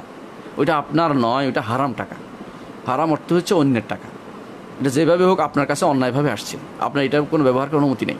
এই জন্য আপনার এখন যে অবস্থা আছে, হারাম টাকা আমরা বলবো না বাড়ি ভেঙে ফেলতে, এটা ঠিক নয়, এটা ঠিক নয়। যেটা হয়ে গেছে হয়ে গেছে, কারণ সম্পদ নষ্ট করা ইসলাম বলে না, সম্পদ নষ্ট করতে ইসলাম বলে না। যারা এটা ভুল করে অনেকে বুঝে না, যেটা হয়েছে হয়েছে, এখন আমাকে ঠিক করতে হবে কী করে, চিন্তা আপনার ইসলাম করে। এখন আপনাকে এই টাকার বাড়ি ভাড়া থেকে হোক, এমনি হোক, যেভাবে হোক, যে হারাম টাকা ঢুকছে হারাম টাকা বের করে দেন, আপনার পিতার জন্য সেটা কল্যাণকর হবে। আর যদি আপনার পিতা এটা না শুনে চলে গিয়ে থাকে কবরে, এখন যে তাকেও আপনি চান কিছু না কিছু, তার জন্য কিছু করতে না চান, তাই কষ্ট পাক চান, তাহলে আপনি যদি কোনো আপনার জন্য কিন্তু এটা কিন্তু জায়েজ হয়ে গেছে। মানে একজন হারাম সম্পত্তি হইল ওয়ারিশ সূত্রে যে ব্যক্তি পেয়ে যাবে, তার কিন্তু সেটা হারামের মধ্যে থাকে না। যদি না সে ইচ্ছা করে ওই ব্যক্তিকে যার থেকে ওয়ারিশ হয়েছে তাকে হারাম থেকে মুক্ত করতে চায়, সেটা আলাদা কথা, কিন্তু সেটা আপনি নিতে পারবেন, সেটা আপনি নিতে পারবেন। আশা করি বুঝতে পারছেন যে এখন আপনার কী করতে হবে। প্রশ্ন করেছেন, 4 রাকাত বিশিষ্ট ফরজ নামাজে যদি ইমাম ভুলে 5 রাকাত পড়ে ফেলে, ইমাম ও মুক্তাদি উভয় নামাজের ভেতরে বুঝতে পারেনি, নামাজ শেষে 2-3 মিনিট পরে 2-1 মুক্তাদি বললেন নামাজ বেশি হয়েছে, এখন কি করতে হবে? যেহেতু 4 রাকাত বিশিষ্ট ফরজ হয়ে গেছে, 5 রাকাত পড়ে ফেলছে, নিয়ম হচ্ছে আবার তিনি এসে বসবেন, অর্থাৎ আসেই তিনি 2টা সাজদা দিবেন, সাজদা দিবেন, যতক্ষণ পর্যন্ত না অন্য কাজে ব্যস্ত হয়ে পড়েন। যদি অন্য কাজে ব্যস্ত হয়ে পড়েন, সালাতের অবস্থায় নেই, ধরেন তিনি আবার 2 রাকাত পড়ে ফেলছেন, অথবা তিনি অন্য নফল পড়ে ফেলছেন, অথবা তিনি বাইরে হাঁটতে গেছেন, অথবা তিনি বাইরে চলে গেছেন মসজিদের, তখন এই অবস্থা হচ্ছে, তখন আর কিছু করা যাবে না, তখন আবার পড়তে হবে। আর যদি তিনি মসজিদের ভিতরে থাকেন, নামাজের পর ভরে বলছে কেউ, অথবা তিনি এই অবস্থায় আছেন, ঘুরে বসছেন, এমন সময় বলছে, সঙ্গে সঙ্গে তিনি কেবলার দিকে ফিরে যাবেন। অথবা মসজিদে আসে, এখনও মসজিদ থেকে বের হয়ে যান না, কোনো অন্য কাজে ব্যস্ত হয়ে না, কোরআন তেলাওয়াত শুরু করেন নাই, তিনি সঙ্গে সঙ্গে, অর্থাৎ মানুষ এখনও চলে যায় নাই, তাহলে আপনি তাদের নিয়ে আবার সালাত আপনি যাবেন, তাই 2টা সাজদা দিবেন, 2টা সাজদা দিয়ে এখন আপনি সালাম ফিরিয়ে ফেলবেন। 2টা সাজদা দিবেন কেন জানেন? যে ভুলটা বাড়তি হয়েছে 1 রাকাত, সেটা আপনাকে এই 2 সাজদায় কভার করবে। আপনি যারা বলে যে উঠে তিনি আরেক রাকাত পড়বেন, 6 রাকাত মিলাবেন, এটা আসলে বিশুদ্ধতম পদ্ধতি আমি মনে করি না। এটা একটা মত আছে, কিন্তু বিশুদ্ধ পদ্ধতি না। বিশুদ্ধ পদ্ধতি হচ্ছে তিনি এখন যেটা করবেন, তিনি এখন সাজদা দিবেন, আর 1 সাজদার কারণে তার অনেক ভুল কেটে যাবে, অনেক ভুল কেটে যাবে। একজন মানুষের যদি 2-3টা ভুলও হয়, একটা সাজদা কিন্তু সমস্ত ভুলকে কাটিয়ে দেয়। সুতরাং আপনাকে 2-3টা সাজদা লাগবে না। আর সাজদার পরে সালাম দিবে কিনা, এটা একটা মাসালা, মতভেদপূর্ণ মাসালা। বিশুদ্ধ মতে যে যেহেতু একবার সালাম তিনি দিয়েছেন, তিনি আর দেওয়া লাগবে না। কোনো কোনো বর্ণনা দেখা যায় তিনি সালাম দিয়েছেন, কিন্তু তাশাহুদটা আসলেই নেই, এরপর একটা তাশাহুদ অতিরিক্ত এটা নাই। এটা কোনো দলিল দ্বারা প্রমাণিত হয়নি, বিশুদ্ধ দলিল দ্বারা। দুর্বল দলিল আছে অনেকখানি, কিন্তু এটা গ্রহণযোগ্য না। তাহলে আরেকটা সালাম দিলেও দিতে পারেন, আরেকটা সালাম না দিলেও কোনো সমস্যা তার নাই, অন্তত 2টা সাজদা দিলেই তার হয়ে যাবে। সাজদা হিসেবে 2টা সাজদা দিবেন, একবার উঠে সাজদা দিয়ে উঠে বসবেন, আবার আরেকটা দিবেন, এরপর উঠে আর কোনো কাজ নেই, চলে যাবেন। এটা হচ্ছে নিয়ম। আশা করি বুঝতে পারছেন। প্রশ্ন করেছেন, আত্মীয়তার সম্পর্ক ছিন্ন বলতে একটু বিস্তারিত বলবেন? আত্মীয়তার সম্পর্ক হচ্ছে রাহেম, সিলাতুল আরহাম বলা হয়, আত্মীয়তা সম্পর্ক রাখা, সিলাতুল আরহাম। রাসূলুল্লাহ সাল্লাল্লাহু আলাইহি ওয়াসাল্লাম আত্মীয়তা সম্পর্ক রাখার পরে খুব গুরুত্ব দিয়েছেন। কোরআন হাদিসে প্রচুর আসছে। আল্লাহ তাআলা কোরআনে কারিমে বারবার বলেছেন দাউল কুরবা, দাউল কুরবা, দাউল কুরবা। দাউল কুরবা অর্থে আত্মীয় স্বজন, নিকট আত্মীয় যাদেরকে বলা হয়। তো এই আত্মীয় স্বজনের খোঁজ খবর রাখতে হবে। আত্মীয় স্বজন কারা? বাপের দিকে যারা, তারা সব, মায়ের দিকে যারা, তারা সব, আপনার 2 হাত যেদিকে অর্থাৎ ভাইয়ের দিকে যারা, তারা, আপনার আবার নিজের সরাসরি যারা, সেটা হচ্ছে আপনার উপরে নিচে, সেটা সন্তানরা হতে পারে, উপর দিকে হতে পারে বাবারা, এগুলো সবই কিন্তু আপনার আত্মীয়। তাদের মধ্যে যারা ওয়ারিস যারা, তারা তো বেশি হকদার, যদি কোনো না হয় তাহলে গুনাহ হবে। রাসূলুল্লাহ সাল্লাল্লাহু আলাইহি ওয়াসাল্লাম বলেছেন কাফা বিলমার ইসমান আন ইউদাইয়া মান ইয়াকুত। যে ব্যক্তি যার ভরণ পোষণ চালানোর দায়িত্ব তার উপর আছে, সে যদি কোনো ভরণ পোষণ না চালায়, তা গুনার জন্য এটাই যথেষ্ট। রাসূলুল্লাহ সাল্লাল্লাহু আলাইহি ওয়াসাল্লামের কথা, সেটা দিতে হবে আপনাকে। এর বাইরে যেমন আপনাকে উপরের নিচ দেখতেই হবে, উপরের নিচ বুঝছেন কিনা, আপনার বাবা দাদা নানা বাবা দাদা এগুলি আপনাকে দেখতেই হবে, এমন দাদা মা দাদি এগুলিকে আপনি দেখতেই হবে। এগুলি কোনো সদকা দেওয়া বা কিছু দিতে আপনার দেখা দায়িত্ব, আপনাকে এদের জন্য খরচ করতেই হবে। এটা সালাতুল রহমের চেয়ে বেশি গুরুত্বপূর্ণ আরাম, এটা আরও আগের, অর্থাৎ এগুলি হচ্ছে সালাতুল রহমের চেয়েও বেশি দরকারি বিষয়। এরপরে যেটা সালাতুল রহমের মধ্যে আছে বেশি নিচের দিকে, আপনার ছেলে মেয়ে, ছেলে মেয়ের সন্তানরা, এরা সবাই কিন্তু আপনার সিলাতুল আরহাম অন্তর্ভুক্ত, অর্থাৎ আরও উপরে। সিলাতুল আরহামের চেয়ে উপরে, অর্থাৎ সাধারণ সিলাতুল রাহমি না, সাধারণ আত্মীয়তা না, এরা হলো কঠিন আত্মীয়, এদিকে আপনি দেখতেই হবে। আর হচ্ছে আপনার যারা আসাবা বলা হয় ফরাইজের ভাষায়, এরাও আপনার সবচেয়ে বেশি নিকট আত্মীয়। এদেরকে দেখবেন আপনার সাধ্য অনুসারে, আপনার সাধ্য অনুসারে। কেমন আপনার সাধ্য অনুসারে? আপনার ভাইকে সাধ্য অনুসারে দেখবেন, আপনার বোনকে সাধ্য অনুসারে দেখবেন, দেখতে হবে এটা। যদি তারা আপনার ছোট হয় তাহলে দেখতেই হবে। আপনার বাড়িতে থাকলে তাদেরকে দেখাশোনা করা আপনার দায়িত্ব। তাদেরকে সদকা দিয়ে আপনি জাকাত দিয়ে উঠাতে পারবেন না, তাদেরকে দেখা আপনার দায়িত্বের ভিতরে পড়বে। অনেক সময় দেখা যায় অনেকে বলে যে আমার নানি, তাকে কি জাকাত দিতে পারবে? নানিকে জাকাত দিতে পারবেন, নানিকে আপনি দেখতে হবে। আপনার যে টাকা আছে ওই টাকা দিয়ে খরচ করে নানিকে পরিচালনা করতে, শরীয়তের বিধান এটা, তাকে দেখতে হবে আপনাকে। দাদিকেও তাই, দাদাকেও তাই, আপনাকে দেখা, এটা তো আপনার দায়িত্ব। তার জন্য খরচ করা আপনার দায়িত্ব, এটা আপনাকে মনে করতে হবে। সিলাতুর রাহম হচ্ছে নফল কাজ। নফল কখনো ফরজে পরিণত হয় যখন তার কেউ থাকে না, যখন ওনাদের কেউ থাকবে না, তখন আপনার তাকে দেখতে হবে। আবার রাহিম বলতে আর জউল আরহাম এক ধরনের আছে, মামা মামিকে বলে, ওদের কিন্তু জউল আরহাম বলে ওদেরকে, অর্থাৎ তারা অতিরিক্ত, কিন্তু তাদেরকেও দেখতে হয় যদি কোনো তাদের দেখার কেউ না থাকে। ইসলাম এই জন্য সুন্দর করে সিলাতুর রাহমের গুরুত্বটা বেশি দিয়েছে। কোরআনে কারিমে বহু জায়গায় আসছে জাউল কোরবার কথা, জাউল কোরবা ওয়াল ইয়াতামা মাসাকিন, কতবার যে বলছে হিসাব নেই। তারপরে দেখেন আবার হাদিসে বহুবার আসছে। হাদিসে তো সিলাতুল আরহামের কথা এত বেশি আসছে যে এইটার সাথে যুক্ত করে দিয়েছে যে তার রিজিক বাড়বে, এবং এটার সাথে যুক্ত করে তার আসার থাকবে, তার কথা মানুষ স্মরণ করবে, সন্তান সন্ততি হবে। এগুলি সবই কিন্তু সিলাতুল আরহামের কারণে।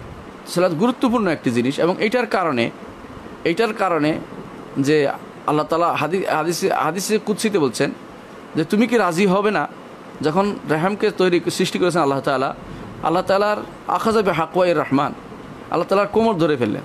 কীরকম কোমর আমরা জানি না, হাদিসে আসছে, সেজন্য আমরা বিশ্বাস করি। তুমি বললেন যে আমি এখানে আশ্রয় চাচ্ছি, কারণ মানুষ আমাদেরকে কর্তন করবে। বলছে তুমি কি খুশি হও না যে ব্যক্তি তোমাকে কর্তন করবে আমি তার সাথে সম্পর্ক কর্তন করব, আর যেই ব্যক্তি তোমার সাথে সম্পর্ক রাখবে তাহলে আমি তার সাথে সম্পর্ক রাখবো।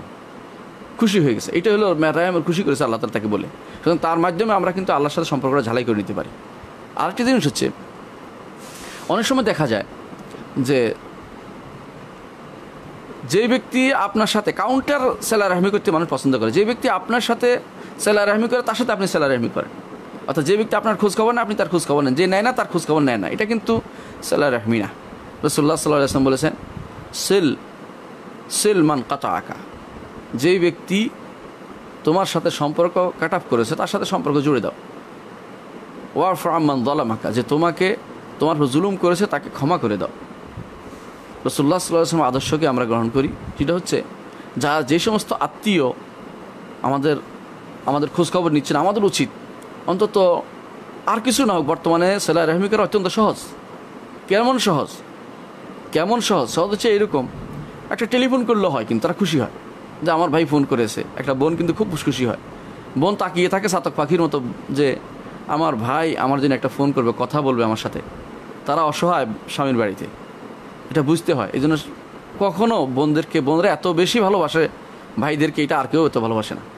এটা যে ব্যক্তি বোনদের মন বুঝতে পারে তারা বুঝতে পারে, এরা কিন্তু সত্যি ভাইদের ভালোবাসে, তাদের কল্যাণ চায়। এটা স্বাভাবিক নিয়ম। হ্যাঁ, 2-4 জন উল্টাপাল্টা থাকতেই পারে, কিন্তু বেশিরভাগই কিন্তু এটা চায়। বিশেষ করে যারা পয়সাওয়ালা হয় তারা একটু বেশি দুর্বিনীত হয়ে যায়। পয়সা না থাকলে তারা কিন্তু ভাইয়ের প্রতি বেশি টান থাকে, যে নিজের অভাব বুঝে ভাইয়ের অভাব বুঝে, ভাইয়ের কী সমস্যা হতে পারে। সুতরাং এই জন্য সেলা রাহমির গুরুত্ব অনেক বেশি ইসলামে। এর মাধ্যমেই আমি জান্নাত লাভ করতে পারবো। রাসূলুল্লাহ সাল্লাল্লাহু আলাইহি ওয়াসাল্লাম বলেছেন, যখন তিনি মদিনায় প্রথম আসছেন তখন তাকে দেখতে আসছিলেন সাহাবী আব্দুল্লাহ ইবনে সালাম অথবা সালমান ফারসি রাদিয়াল্লাহু আনহু একজন। তিনি বলেন তার কাছ থেকে প্রথম যে কালেমা আমি শুনেছি তা হচ্ছে যে তিনি বলছেন যে রাসূলুল্লাহ সাল্লাল্লাহু আলাইহি ওয়াসাল্লাম বলেছেন সিলুল আরহাম, অর্থাৎ তোমরা সেলা রাহমি করো, আত্মীয়তার সম্পর্ক তিনি বজায় রাখো। এবং তারপর বলেছেন ওয়া সল্লু ওয়ান নাসু নিয়াম, ঘুমাও, মানুষ যখন ঘুমায় তখন তুমি সালাত আদায় করো, অর্থাৎ তাহাজ্জুদ পড়ার কথা বলেছেন। তাদখুলুল জান্নাতা বিসালাম, তাহলে শান্তির সাথে প্রশান্তির সাথে সালাম নিয়ে তুমি জান্নাতে প্রবেশ করতে পারবে। কিন্তু এত সুসংবাদ থাকার পরেও আমরা কেন আত্মীয়তার সম্পর্ক বজায় রাখবো না? আল্লাহ আমাদেরকে বোঝার তৌফিক দান করুন। প্রশ্ন করেছেন, যদি কোনো নবমুসলিমকে তার বাবা মা ত্যায্যপুত্র করে যদি ইসলামের কোনো ভিত্তি নেই, যেহেতু তার পিতামাতা কাফের, তো তাদের অনুপস্থিতিতে পিতৃ সম্পত্তির দাবি করা যাবে কি? দেখুন, ত্যায্য পুত্র বলতে ইসলামে কিছু নাই, আপনি ঠিকই বুঝছেন। আপনি ইসলাম গ্রহণ করার কারণে আপনাকে তারা ত্যায্য করেছে, আপনি তো আল্লাহর জন্য সব ছেড়ে আসছেন। রাসূলুল্লাহ সাল্লাল্লাহু আলাইহি ওয়াসাল্লাম এক সাহাবী মক্কাতে ছিলেন, আপনি জানেন, তিনি ছিলেন সোহাইব আর রুমি রাদিয়াল্লাহু আনহু। সোহাইব আর রুমি রাদিয়াল্লাহু আনহু মক্কাতে ছিলেন। রুমি অর্থ হলো ইউরোপিয়ান। তিনি মক্কাতে বসবাস করেছিলেন, সেখানে বিয়ে করেছেন, সেখানে থাকতেন তিনি। ইসলাম পূর্ব যুগের কথা বলছি। তো তিনি সম্পদশালী হয়ে গেলেন, কিন্তু ইসলাম গ্রহণ করার কারণে সম্পদগুলি তারা কেড়ে নিয়ে গেল, বউটাকে রেখে দিল, সন্তান রেখে দিল। এমনকি যখন তিনি রওনা হলেন হিজরত করতে, বলে যে না, কাপড় নিয়ে যেতে পারবে না, কাপড়টা পর্যন্ত খুলে রেখে দিলেন। একজন থেকে হাওলাত করে শুধুমাত্র তার লজ্জা ঢাকার কাজটা তিনি সারলেন, রসুলের কাছে চলে আসলেন। এমন ব্যক্তি ছিলেন তিনি, তার সকালের কাপড় বিকেলে পড়তেন, এরকম ব্যক্তি ছিলেন তিনি, এত ধনী মানুষ ছিলেন মক্কাতে। তো ইসলামের জন্য সব ত্যাগ করেছেন তিনি, পিছনে তাকান নাই। রাসূলুল্লাহ সাল্লাল্লাহু আলাইহি ওয়াসাল্লাম একটি কথা বলেছেন, রাবাহা সোহাইব লাভবান হয়েছে। কারা ওরা? মিনাল মুমিনিনা রিজালুন সাদাকু মা আহাদুল্লাহ আলাইহি ফামিনহুম মান কাদা নাহবাহু ওয়া মিনহুম মান ইয়ানতাজিরু মা বাদদালু তাবদীলা। সাহাবায়ে কেরামের কথা হলো, এটা হচ্ছে সোহাইব এদের জন্য যারা উহুদের যুদ্ধে উনি শহীদ হয়ে গিয়েছিলেন। তার কাপড় টেনে দিতে পারে নাই, কাপড় দিতে গেছে, মাথার দিকে দিলে পায়ের দিক খালি হয়ে যায়, শেষে মাথার দিক দিয়ে পূর্ণ করে দিয়েছেন। কাফনের কাপড় এরকম পাওয়া যায়নি, পায়ের দিকের ঘাস দিয়ে পূর্ণ করে দিলেন, অথচ তার কোনো ছিল না। এই জাতীয় মুসাইব ইবনে উমার রাদিয়াল্লাহু আনহু এরকম ঘটনা ঘটছে। তো এরকম যাদের ছিল, এদের অনেকেই যারা পরবর্তীতে বহুত দিনের জন্য সব কিছু ত্যাগ করেছেন, যারা এরকম ইসলামের জন্য সব কিছু ত্যাগ করে, তারা কিন্তু বিরাট ত্যাগ করে, এবং এইটাই বিরাট ত্যাগটা ইসলাম চায়। কতটুকু আপনি ত্যাগ করবেন, এই ত্যাগটাই কিন্তু ইসলাম চায়। এটা এখন বিরাট জিনিস। এই জন্য আপনি এখন পিতা মাতার সম্পদ দিকে তাকাবেন না। শরীয়তে একটা নির্দেশনাও আছে, লা ইয়াতাওয়ারাস আহলু দীনাইন, দুই দিনের অধিবাসী একে অপরকে ওয়ারিশ করে না, অর্থাৎ বাধ্যতামূলক ওয়ারিশ না। যদি দেয় নিবে, না দিলে নিবে না। এর জন্য আপনার আফসোস করার কিছু নেই। তিনি ত্যায্য করলেও যে কথা, ত্যায্য না করলেও একই কথা। তারা যদি না দিতে চায়, আপনি তখনও না নিলে কোনো সমস্যা নেই, দিবেন না। কারণ যেহেতু কাফেরের সম্পদ আপনি দিতে চাচ্ছেন আপনার বাবা মা, আপনার এত দাবি করার দরকার নেই। আর দেয় নিবেন এই জন্য, কারণ এটা তো আসলে সত্যি সত্যি নিষেধ করা হয়নি। ওটা যেখানে বলা হয়েছে যে দুই দিনের মধ্যে একে অপর ওয়ারিশ না, এটা আসলে কাফের এবং কাফের যারা যোদ্ধা, অর্থাৎ তারা আপনার বিরুদ্ধে যুদ্ধে নামছে যারা, তাদের ওয়ারিশ হয় না। কিন্তু সাধারণভাবে একই দেশে ইসলাম গ্রহণ করলে ওয়ারিশ হবে, নিয়ম হচ্ছে ওয়ারিশ হয়ে যাবে, কোনো সমস্যা হবে না। আমাদের ইউরোপে কেউ যদি কোনো ইসলাম গ্রহণ করে, ইউরোপ আমেরিকাতে অথবা কোনো কাফের দেশে, ভারতে অথবা বিভিন্ন জায়গায়, এবং বাবা মা তাকে সম্পদ দিলে নিতে পারবে, নাজায়েজ হবে না, এটা কোনো সমস্যা নেই এটাতে। কিন্তু এটা যেখানে যুদ্ধ অবস্থা আছে, সেখানে শুধুমাত্র ইমানদার কাফের থেকে ওয়ারিশ হয় না, সেটা কাফের ইমানদার থেকে ওয়ারিশ হয় না, কারণ সেটা যুদ্ধ অবস্থায় এবং পরস্পর যেখানে যুদ্ধের মধ্যে আছে সেখানে শুধু ওয়ারিশ হবে না। এটা হচ্ছে আলেমদের বিশুদ্ধ মত বলে আমরা মনে করি। তাহলে আপনি যদি কোনো না দেয়, আপনি নেবেন না, আর যদি দেয় নেবেন। আপনি দাবি করলেও নিষেধ হবে না, কিন্তু দাবি করে যদি না দেয়, আপনার আফসোসের কোনো কারণ নেই, কারণ আপনি যে বড় জিনিস পেয়েছেন, তারা সেটা পায় নাই। আখিরাতের মুক্তির সনদ পাবেন যদি আপনি ইমানের উপর থাকেন, আর তারা মুক্তির কোনো সনদ পাবেন না ইমান না আনলে। আপনি গুনাহ হলেও কষ্ট পাবেন, কিন্তু একটা মুক্তি আপনার জন্য একটা সনদ রয়ে গেছে, হচ্ছে আপনি ইসলাম গ্রহণ করেছেন। আপনার জন্য আল্লাহ তাআলা জান্নাতের ব্যবস্থা করুন। বিভিন্ন কারণে হয়তো জান্নাত হয়তো আপনি অনেকের আগেই জান্নাতে চলে যেতে পারবেন। অনেক ইমানদার আগে থেকে ইমানদার, জন্মসূত্রে ইমানদার থেকে মুসলিমরা আগে জান্নাতে চলে যাবে, কারণ তাদের গুনাহ খাতার রাস্তা একবারে বন্ধ হয়ে গেছে। তারা দুনিয়ার সব কিছু ছেড়ে আসছে, হিজরত করেছে। এই হিজরত হচ্ছে মিন গায়রিল্লাহ ইলাল্লাহ, মিন গায়রি রাসূলিল্লাহ সাল্লাল্লাহু আলাইহি ওয়াসাল্লাম। এটা না হচ্ছে তার হিজরতাইন, দুইটা হিজরত করেছে। ফামান কানাত হিজরাতু ইলাল্লাহি ওয়া রাসূলি, যার হিজরত হবে আল্লাহ তার রাসূলের দিকে, ফা হিজরাতু ইলা মা হাজারা ইলাইহি, তার হিজরত ওইটাই গ্রহণযোগ্যের জন্য সে হিজরত করেছে। দুনিয়ার জন্য, স্ত্রীর জন্য, সম্পদের জন্য হিজরত করে নাই, হিজরত করেছে আল্লাহ তার রাসূলের জন্য। এটাই রাসূলুল্লাহ সাল্লাল্লাহু আলাইহি ওয়াসাল্লামের উদ্দেশ্য ছিল যখন তিনি বলেছেন ফামান কানাত হিজরাতু ইলাল্লাহি ওয়া রাসূলিহি ফা হিজরাতু ইলাল্লাহি ওয়া রাসূলি। আবার বলেছেন আল্লাহ এবং তার রাসূলের জন্য হিজরত করেছেন। এই জন্য ইমাম ইবনে কাইয়িম রাহমাতুল্লাহ একটা গ্রন্থই লিখেছেন, তরিকুল হিজরাতাইন ওয়া বাবুস সাআদাতাইন। হিজরাতাইন, দুই হিজরতের পথ কীভাবে হবে, আল্লাহ এবং তার রাসূল দিয়ে কীভাবে মানুষ ফিরে আসবে। কীভাবে আল্লাহর আনুগত্য করার জন্য সব কিছু ছেড়ে দিবে, রাসূলের আনুগত্যের জন্য সব কিছু ছেড়ে দিবে, রাসূলের আনুগত্যের জন্য, এটা শিক্ষা দেওয়া হয়েছে। তাই আপনি আফসোস করার কিছু নেই, সেটা পাইলে আলহামদুলিল্লাহ, না পাইলেও আলহামদুলিল্লাহ, কোনো সমস্যা নেই। প্রশ্ন করেছেন সম্মানিত শেখ, আশা করি আল্লাহর রহমতে ভালো আছেন। আলহামদুলিল্লাহ, আলহামদুলিল্লাহ ভালো আছেন। আমার প্রশ্ন, সরকারি সঞ্চয়পত্র, পোস্ট অফিসের কিছু ফান্ড কেনা কি জায়েজ হবে? ওদের ভাষ্য মতে মুনাফা, এই টাকা কি হালাল হবে? দেখুন, আমরা সাধারণ নিয়ম বলি, একটা দুইটাকে বলি না।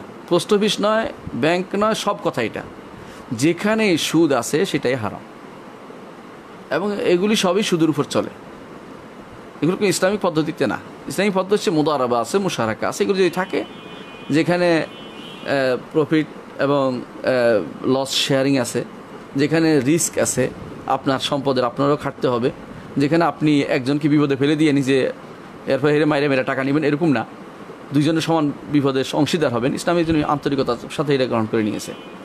এটা হোক, এটা ফিরে আসুক তারা সবাই। পোস্ট অফিসে যদি এই পদ্ধতিতে দেওয়া হয় তাহলে কোনো সমস্যা নেই, আপনি নিতে পারবেন। কি এই পদ্ধতি দেওয়া হয় না, এরা ফিক্সড করে দিচ্ছে 10%, 8%, 7% বা 5% আপনাকে সুদ দিবে, কী জন্য দিবে? এটা জায়েজ নাই, এটা জায়েজ হবে না। আপনি এটা করতে পারেন সর্বোচ্চ, এখন যেগুলো আছে মানে প্রাইস বন্ড কিনতে পারেন, সেখানে ফেরত দিলে টাকা দিয়ে দিবে। আবার এখানে সুদের কিছু আসছে না, সরকারও লাভবান হলে আপনার টাকাটা থেকে গেল, টাকাটা চুরি হবে না, ঘরে থাকলে চুরি হবে। সরকারের টাকা রাখলে কখন কি ব্যাংক আবার লাপাট্টা হয়ে যায়, এটা তো বেশি কাছের সরকারের। আপনি একটা প্রাইজ বন্ড কিনতে পারেন, টাকাটা সরকার দিতে বাধ্য। এটার মধ্যে কোনো লাভ কোনোদিন পেয়েও যান, কোনো একটা পুরস্কার, এটা নিতেও হারাম হবে না, জায়েজ হবে এটাও, কারণ এটা তো আপনার নির্ধারিত কোনো জিনিস নয়। পাইলে অতিরিক্ত আন্তা ইমা গুনমুন গানেম আউ সালেম, ইমা গানেম আউ সালেম। আমাদের শেখ মোহাম্মদ সালেহ সাইমিন বলতেন যে হয় তুমি লাভবান হয়েছো, নয় তুমি নিরাপদ রয়েছো, কিন্তু তোমার ক্ষতি হচ্ছে না, কেউ কারো ক্ষতি করতেছে না তুমি। এখানে একটা ফান্ড ঘোষণা করছে সরকার, যারা রাখবে তার উপকার করবে, মাঝে মধ্যে একটা প্রণোদনা দেয়া সরকার পক্ষ থেকে। এই জাতীয় প্রণোদনা, অনির্ধারিত প্রণোদনা, অনির্ধারিত বলতে এটাই বুঝাচ্ছি যে এত টাকা হারে এত টাকা সুদ খাটলে তারপর দিব, এটা জায়েজ নেই। কিন্তু আপনি রাখলেই অথবা বিদেশ থেকে টাকা পাঠাইলেই সরকার দিবে যে প্রণোদনা, এটা নেওয়া জায়েজ। অনেক সময় বিদেশ থেকে টাকা পাঠায়, বলে যে যদি কোনো কেউ 1 লাখ টাকা পাঠালে 2000 টাকা যোগ হবে, বলে সরকার যদি দেয় সেটা নেওয়া যাবে, কোনো সমস্যা নেই এটাতে, এটা সুদের কিছু না। কারণ এটা চাচ্ছে সরকার যে হারাকাতুল ইকতিসাদ, ব্যবসাটাকে একটু চাঙ্গা করতে। এর মধ্যে সরকারের লাভ আছে, জনগণের লাভ আছে, এর মধ্যে কারো ক্ষতি কারো নাই। কারণ জনগণের টাকা দিয়ে সরকার চলছে, জনগণ টাকাকে তারা চালু রাখতে চাচ্ছে।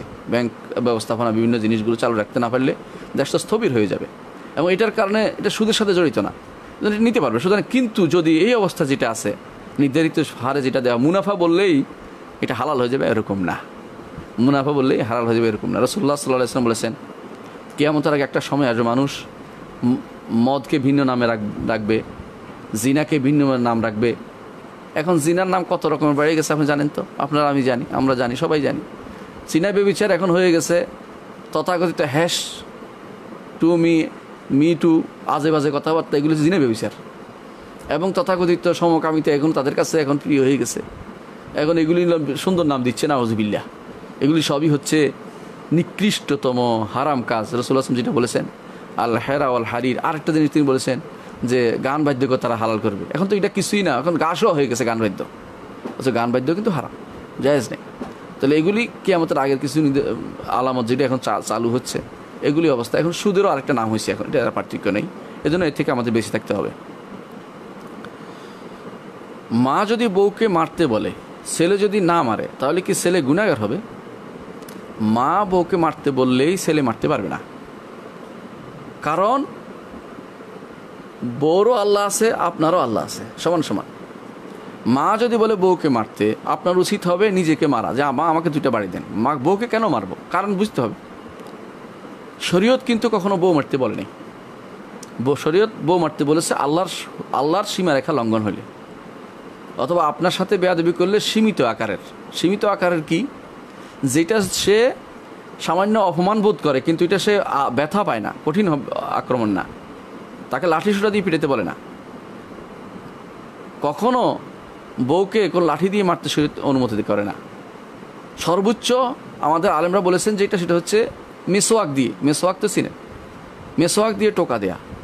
মেসোয়াকে টোকায় কিছুই হয় না, তো তার মধ্যে একটা অপরাধ বোধ জাগবে যে আমাকে তো কিন্তু আক্রমণ করছিল, আমি কেন এই কাজটা করে আর করবে না, এরকম। তাও সর্বশেষ ওষুধ হিসাবে, আগে নয়। একবার যদি আপনার হাত চলে এই বউ আর সোজা হয় না।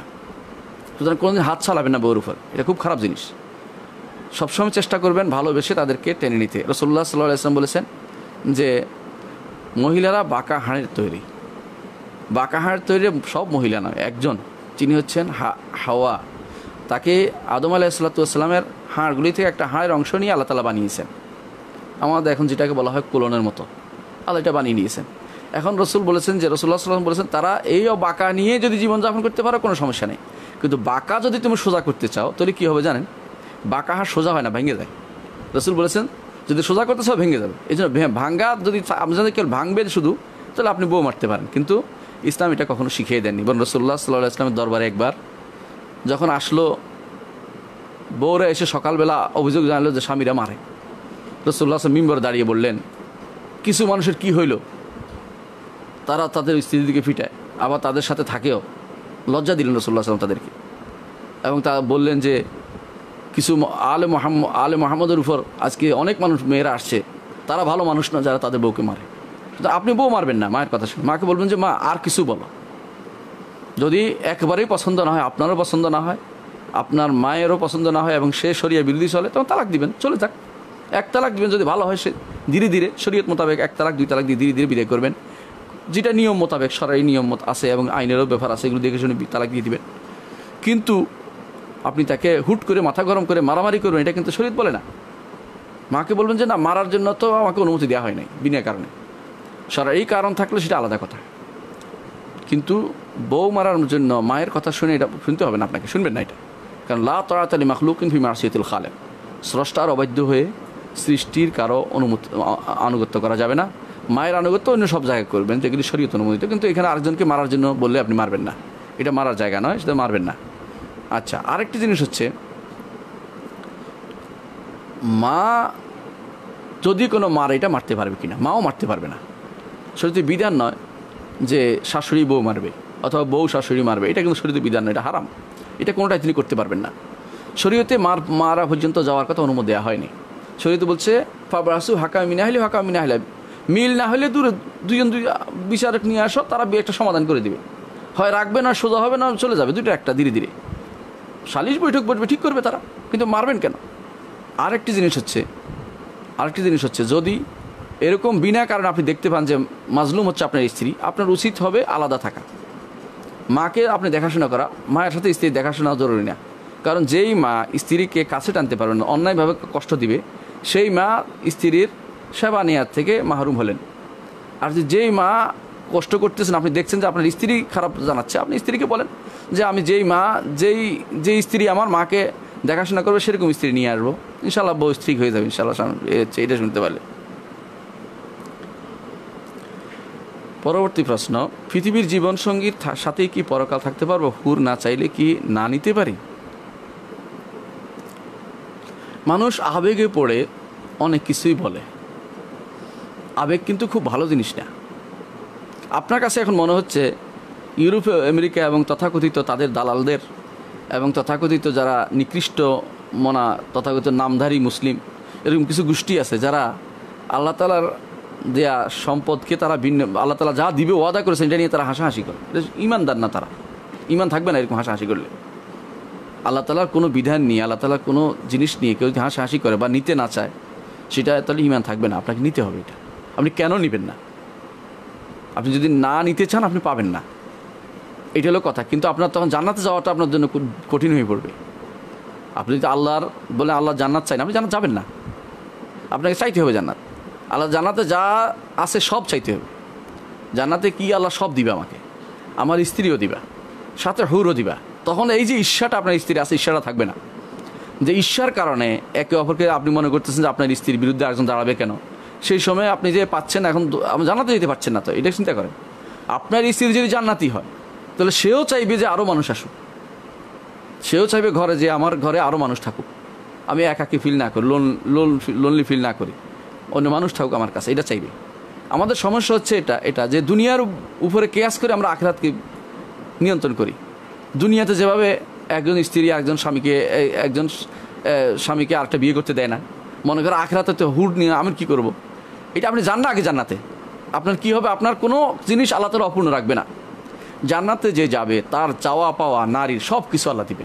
কীরকম আগে থেকে বলেন না, আগে থেকে বলেন না কেন, আপনি যেটা শরীয়তে নাই এটা চাইলে আপনি কিন্তু জান্নাতে যেতে পারবেন না।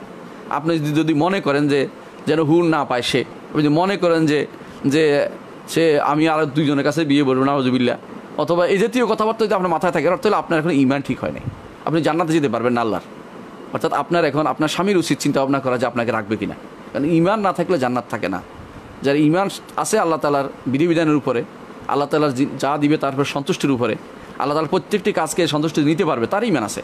যে ব্যক্তি আল্লাহ তাআলার কোনো বিধানকে, আল্লাহ তাআলার কোনো ওয়াদকে, ওয়াঈদকে, আল্লাহ তাআলার কোনো নির্দেশনাকে অবজ্ঞা করবে অথবা এটাকে খারাপ মনে করবে, সে জান্নাত যেতে পারবে না কোনো দিনই, সে কাফের হয়ে গেছে। এই জন্য আপনি কোনোদিন বলবেন না যে হুর না চাইলে আমি নিব না। আপনি কী পাবেন সেই সময় আপনি বলবেন আপনি জান্নাতে আগে যান, আল্লাহ তাআলার কাছে সব চান, সব দিব। এবং আল্লাহ তাআলা এটাও চান আপনার স্ত্রীকে যেন আল্লাহ সন্তুষ্ট করে দেয় সেদিন। আল্লাহ তাআলা আপনার স্ত্রীকেও সন্তুষ্ট করে দিবেন। কীভাবে সন্তুষ্ট করেন আল্লাহ জানেন। দুনিয়ার মানুষ সন্তুষ্টির অনেক রকম জিনিস দেখি আমরা, অনেক দেশে আছে, আপনি যতই বলেন না কেন। আমি নিজে দেখেছি আমার বন্ধুদের মাঝে, তারা বলে যে স্ত্রী তার জন্য একটা বউ দেখে, তাদের দেশের কালচারে এটা 4টে বিয়ে করা।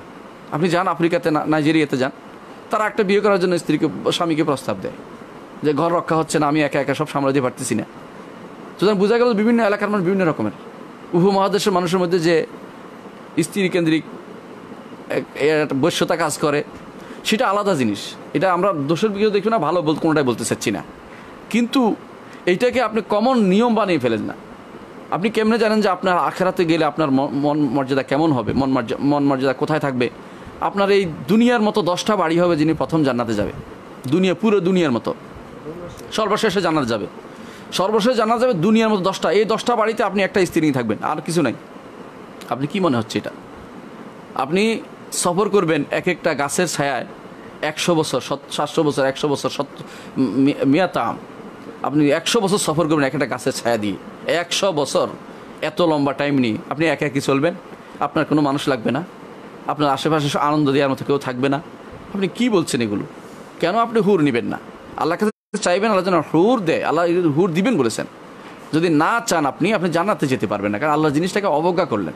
আপনি চাইবেন এবং এটাও বলবেন আমার স্ত্রী যেন আমি আখিরাতে পাই ব্যবস্থা করো। স্ত্রী পাওয়ার জন্য শর্ত হচ্ছে তাকে দিনের উপর রাখতে হবে, তাকেও তৈরি করতে হবে যে ঈর্ষা যেন দুনিয়াতে কমাই দেয়, আখিরাতে তার ঈর্ষা মোটেই থাকবে না কোনো মানুষের। আল্লাহ তাআলা বলেছেন ওয়ানাযা'না মা ফি সুদুরিহিম মিন গিল্লিন ইখওয়ানান আলা সুরুরিন মুতাকাবিলিন, আমি তাদের অন্তর থেকে যে সমস্ত হিংসা বিদ্বেষ সব ছাড়িয়ে দেব, তারা একে অপরের বন্ধুবান্ধব হিসেবে থাকবে। দুনিয়ার বুকে যে হিংসা বিদ্বেষ চলছে একে অপরের বিরুদ্ধে বিনা কারণে, আজ আপনাদের চোখের সামনে আজ যে সমস্ত হিংসা বিদ্বেষ চালু হয়েছে, এগুলি আখিরাতে গেলে ইখওয়ান আলা সুরুরিন মুতাকাবিলিন হবে, এর মধ্যে কিছু থাকবে না। এটা একজন সালেহিন বলেছিলেন, মুআবিয়া রাদিয়াল্লাহু আনহু আলী রাদিয়াল্লাহু আনহু সেই বিষয়টা উঠানোর পরে বলেছিলেন যে তারা দুইজন জান্নাতে ইখওয়ান আলা সুরুরিন মুতাকাবিলিন থাকবে, জান্নাতে তারা থাকবে পরস্পর বন্ধু হিসেবে, কোনো গিল থাকবে না, হিংসা বিদ্বেষ কিছুই থাকবে না। মাঝখানে সমস্যা হচ্ছে যারা তাদের নিয়ে সমালোচনা করেছে, গ্রন্থ রচনা করেছে, তাদের বিরুদ্ধে কথা বলেছে এবং সাহাবায়ে কেরামের মধ্যে হাত দিয়েছে, সেই হাত পুড়ে যাবে কিন্তু তাদের কোনো ক্ষতি হবে না, ক্ষতি হবে এই লোকটা যে হাত দিয়েছে। আদা নাফসাহু, নিজেকে কষ্ট দিয়েছে, সাহাবায়ে কেরামের কারো কোনো ক্ষতি হবে না। তাদের ব্যাপারে আপনি কোনো সারাক্ষণ কেবল খোঁচাই থাকেন, অমুকে এটা করলো কেন, অমুকে সেটা করলো কেন, আপনি তাদের কী করতে পারবেন? আপনার ঈমান ঠিক করুন। সাহাবায়ে কেরামের ব্যাপারে আপনি কথা বলে কিছু করতে পারবেন না। তারা এরকম ছিল, এরকম তাদের কাছে এটা নিজেরা বুঝতে পারছিল যে আমাদের লেখা হয়ে গেছে, আমরা কিছু করার নেই, বুঝতে পারছিল যে মারা যাচ্ছে, বুঝতে পারছিল হচ্ছে, কিছু করার নেই মনে যেন তাদের কাছে। আল্লাহর পক্ষ থেকে এটা একটা তাদেরকে শহীদ বানানোর, এটা আল্লাহ তাআলার পক্ষ একটা কৌশল ছিল, তিনি করে নিয়েছেন তাদেরকে, সেই জন্য সেটা তারা মারা গেছেন। এমনকি তাদের মধ্যে এরকমও ছিল, তারা একজন সালাত আদায় করতো এক তাঁবুতে, আরেকটা সালাতে তারা আরেকখানে খাবার খাইতো আরেক তাঁবুতে। এরকমও ছিল তাদের মধ্যে যে তাদের ভাই মারা গেছে যুদ্ধে, নিয়ে জোর করে নিয়ে আসছে আবদার করে। এটা কি সাধারণ যুদ্ধের মধ্যে এটা হয়? বোঝা গেল এটা একটা বিশেষ ধরনের যুদ্ধ ছিল, যে যুদ্ধের আলোচনা করার আমার কোনো দরকার নেই, এতে উপকৃত হওয়ার কিছু নেই। যারা এটা নিয়ে উপকৃত হয় একে অপরকে দোষারোপ করতে চেষ্টা করছে, তারা নিজেরাই বিপদে পড়েছে। সুতরাং আমরা যে কথাটাই বলবো, আখিরাতের ব্যাপার নিয়ে আপনি দুনিয়াতে কোনো কিয়াস করবেন না। আখিরাতে হবে সম্পূর্ণরূপে একটা ভিন্ন জগৎ, ভিন্ন রকমের মানুষ, যে মানুষগুলোর মধ্যে কোনো হিংসা বিদ্বেষ থাকবে না, যে মানুষগুলো মানুষকে কষ্ট দিবে না, একে অপরকে বিরুদ্ধে লেগে যাবে না, যারা বিনা কারণে কাউকে কষ্ট দেয়, আল্লাহ তাআলা বলেছেন ওয়াল্লাযিনা ইউযুনাল মুমিনিনা ওয়াল মুমিনাত বিগাইরি মাকতাসাবু ফাকাদ ইহতামালু বুহতানান ওয়া ইসমান মুবিনা। যারা মিথ্যাচার করে মানুষকে কষ্ট দেয় তারা বুঝুক তাদের এই জিনিসটা আখিরাতে কী হয়। ফাকাদ ইহতামালু বুহতানান ওয়া ইসমান মুবিনা, অপবাদ দিচ্ছে, তারপরে কঠিন কষ্ট নিচ্ছে। তারা দুনিয়ার বুকে মুখ আছে বলে বলতে পারলো, কিন্তু অপেক্ষা করুক, আল্লাহর দরবার তাদের জন্য কি অপেক্ষা করছে। আমরা সবাই সেই দোয়াটাই করি। আল্লাহ আমাদের বুঝার তৌফিক দান করুন। ছাত্র হিসাবে কিভাবে আমরা দাওয়াতি কাজ করতে পারি। আবার অনেক সময় দেখা যায় আমরা নিজেরাই পাপে লিপ্ত হই, ফলে দাওয়াতি কাজের আগ্রহ হারিয়ে ফেলি। এই পরিস্থিতিতে আমাদের কী করণীয় জানলে খুব উপকৃত হব। ছাত্র হিসেবে দাওয়াতির কাজের প্রথম কাজ হচ্ছে শিক্ষা অর্জন করা। শিক্ষা অর্জন হচ্ছে দাওয়াতের প্রথম ধাপ। উস্তাদ যদি দেখে যে আপনি শিক্ষা অর্জন করে ফেলেছেন, তিনি আপনাকে কোনো কাজের ব্যবস্থা বলবেন যে এই কাজটা করো। কারণ না জেনে দাওয়াত দিতে ইসলাম বলে না। আল্লাহ তাআলা বলছেন উদউ ইলা সাবিল রাব্বিকা বিল হিকমাতি ওয়াল মাউইজাতিল হাসানা ওয়াজাদিলুম বিল্লাতি আহসান। আপনাকে হিকমত শিখতে হবে, মাউইজা হাসানা কি শিখতে হবে, জিদাল বিল্লাতি আহসান শিখতে হবে। রাসূলুল্লাহ সাল্লাল্লাহু আলাইহি ওয়াসাল্লাম বলেছেন কুল হাদিহি সাবিলি, আল্লাহ বলতেছেন হে নবী আপনি বলুন হাদিহি সাবিলি হচ্ছে আমার রাস্তা, আদউ ইলাল্লাহ, আল্লাহর পথে আমি ডাকি, আলা বাসীরা, জেনে শুনে, না জেনে নয়। এজন্য জ্ঞান না থাকলে দাওয়াতের কাজে বের হওয়া উচিত না। জ্ঞান অর্জন করতে হবে। কতটুকু জ্ঞান? যেটার দাওয়াত দিচ্ছেন এটার জ্ঞান থাকতে হবে। যে জিনিস আপনি দাওয়াত দিচ্ছেন এটার জ্ঞান থাকলে চলবে। আপনি তাওহীদের দাওয়াত বিশ্বাস জানা, তাওহীদের দাওয়াত দেন। সালাত জানেন, সালাতের দাওয়াত দেন। যেটা জানেন না ওইটা নিয়ে কথা বলেন না। ওইটাকে আপনি আরেকজন যে জানে তার উপর রেফার করুন, যে উনি জানে ওনাকে জিজ্ঞাসা করুন। অনেক প্রশ্ন আমরা বলি যেটা জানি না, অন্যকে জিজ্ঞাসা করুন, আমার জ্ঞান নেই, এভাবে বলবেন। তাহলে আমি দাওয়াতের কাজ কিন্তু সহজ। যেটা জানি এটা বলতে পারবো, যেটা আপনি জানছেন। রাসূলুল্লাহ সাল্লাল্লাহু আলাইহি ওয়াসাল্লাম বলেছেন বাল্লিগু আন্নী ওয়ালাউ আয়া, একটি আয়াত হলেও তোমরা প্রচার করো। এর অর্থ হচ্ছে যেটা জানি এটা বলবেন, যে আয়াত আপনি জেনেছেন। একজন নবমুসলিম তিনি ইসলাম গ্রহণ করার পর মসজিদে ঢুকে গেছেন, যে মাইক নিয়ে তিনি সূরা ফাতিহা পড়ছে কষ্ট করে, বলছে যে কাঁদতে কাঁদতে বলতেছে আমি আমার নবী বলছে শুনছি, যতটুকু জানি অতটুকু বলতে, আমি একটুকু জেনেছি একটুকু আপনাকে জানাই দিলাম। আল্লাহু আকবার। আমাদের মুসলিম যদি আজ এরকম হতো, নিজে যা জানে দুটা বলতো, আবার বাধা না দিত কেউ, হক কথাটা বলতে কত ভালো হতো। মুসলিমদের এখন শত্রু, একে অপরকে হকের পথে বাধা দেয়, হক কথা বলতে দেয় না। হক কথা বলতে কারো গায়ে লাগে, হক কথা শুনবে না কেউ। আজ এই জন্য আমাদের উচিত দাওয়াতের কাজে লেগে যাওয়া। প্রত্যেকটি ভাই যারা ছাত্র আছেন তাদেরও দাওয়াত দেওয়া উচিত। যেটা শিখছেন এটা শিখাতে হবে। আর একটা লাভ আছে শিখার লাভ আছে কি? প্রথম লাভ হচ্ছে আপনি এটা মনে রাখবেন, আপনার দাওয়াতটা যদি কোনো বেগবান হয়, আপনি এই জিনিসটা মনে থাকবে, যে জিনিসের ওয়াজ করবেন, আলোচনা করবেন, সেটা আপনার এখন অন্তরে গেঁথে যাবে। এই জন্য একজন ছাত্র যে জিনিসটা শিখতে কষ্ট, একজন টিচার কিন্তু এই জিনিসটা খুব অল্প সময় শিখতে পারে, কারণ সে তো পড়াইতে হবে, তার মাথায় থাকে। আপনি যেটুকু শিখছেন একটুকু যদি শিখাতে পারেন কোনো মসজিদে, খুতবাতে, কোনো আলোচনা, এটা হবে আপনার শোনায় সোহাগা। আপনি এটা কিন্তু মনে রাখবেন সবসময়, মনে থাকবে এটা আপনার আলোচনায় থাকলে। আর দ্বিতীয় যে জিনিসটা সেটা হচ্ছে আপনি যেই কাজটি আপনি করবেন আপনার মধ্যে একটা স্বাভাবিক লজ্জা আসবে, যেটা আল্লাহ তাআলা বলেছেন লিমা তাকুলুনা মা লা তাফআলুন, কেন সেটা যেটা তোমরা করো না সেটা বলো কেন। আপনার মধ্যে স্বাভাবিক একটা লজ্জা থাকবে। অন্তত মানুষের লজ্জা থাকলে ওইটাও জায়েজ আছে, না জায়েজ না এটা, লোক লজ্জাটাই জায়েজ। কারণ মানুষের সামনে হারাম কাজ করা তো জায়েজ নেই। এগুলো বলা ঠিক নয় যে মানুষের দেখার কারণে আমি বাদ দিছি বলে আমার এটা শিরিক হয়ে গেছে, না, কিছু হয় না। এটা একটা কাজ। কারণ হচ্ছে আমাদেরকে খারাপ কাজ গোপন রাখতে বলা হয়েছে। আমাদের এই জন্য খারাপ কাজগুলি গোপন থাকাও একটা বিরাট নেয়ামত, গোপন রাখাও।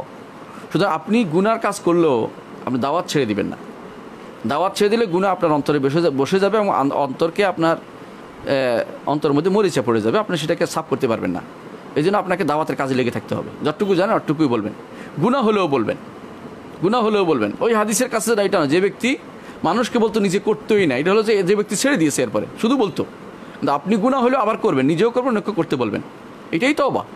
এই তওবা করবেন আপনি যখন যে আমি অন্যায়টা করেছি, অন্যায়ের বিপরীতে কিছু একটা করি, রাসূলুল্লাহ সাল্লাল্লাহু আলাইহি ওয়াসাল্লাম বলেছেন যে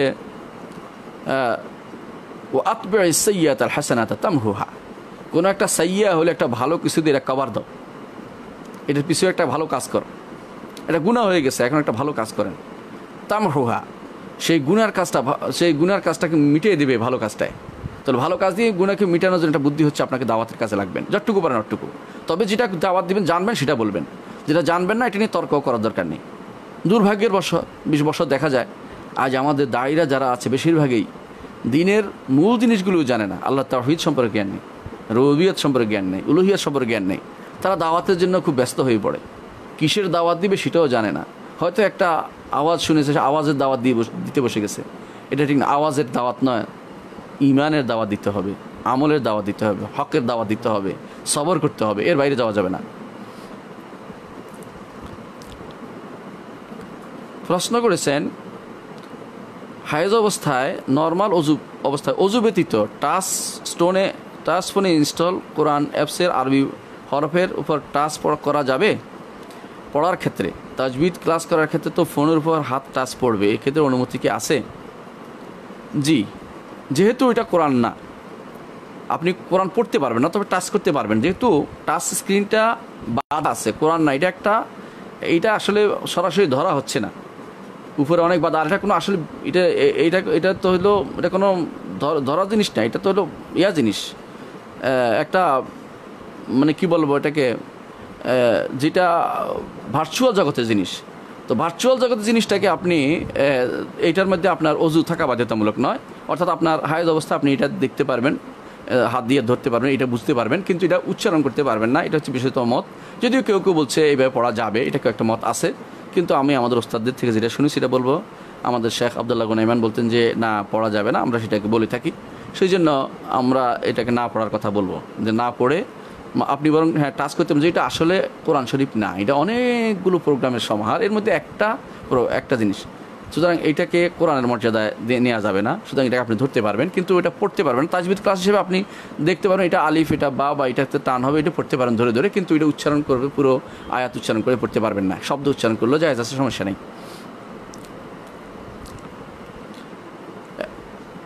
প্রশ্ন উত্তর দিয়ে দিয়েছি। প্রশ্নটা, রুকুর পরে দাঁড়িয়ে হাত বাঁধতে হবে না, ছেড়ে দিবে, কোনটা অধিক সহি তথ্য বহুল উত্তর আশা করি?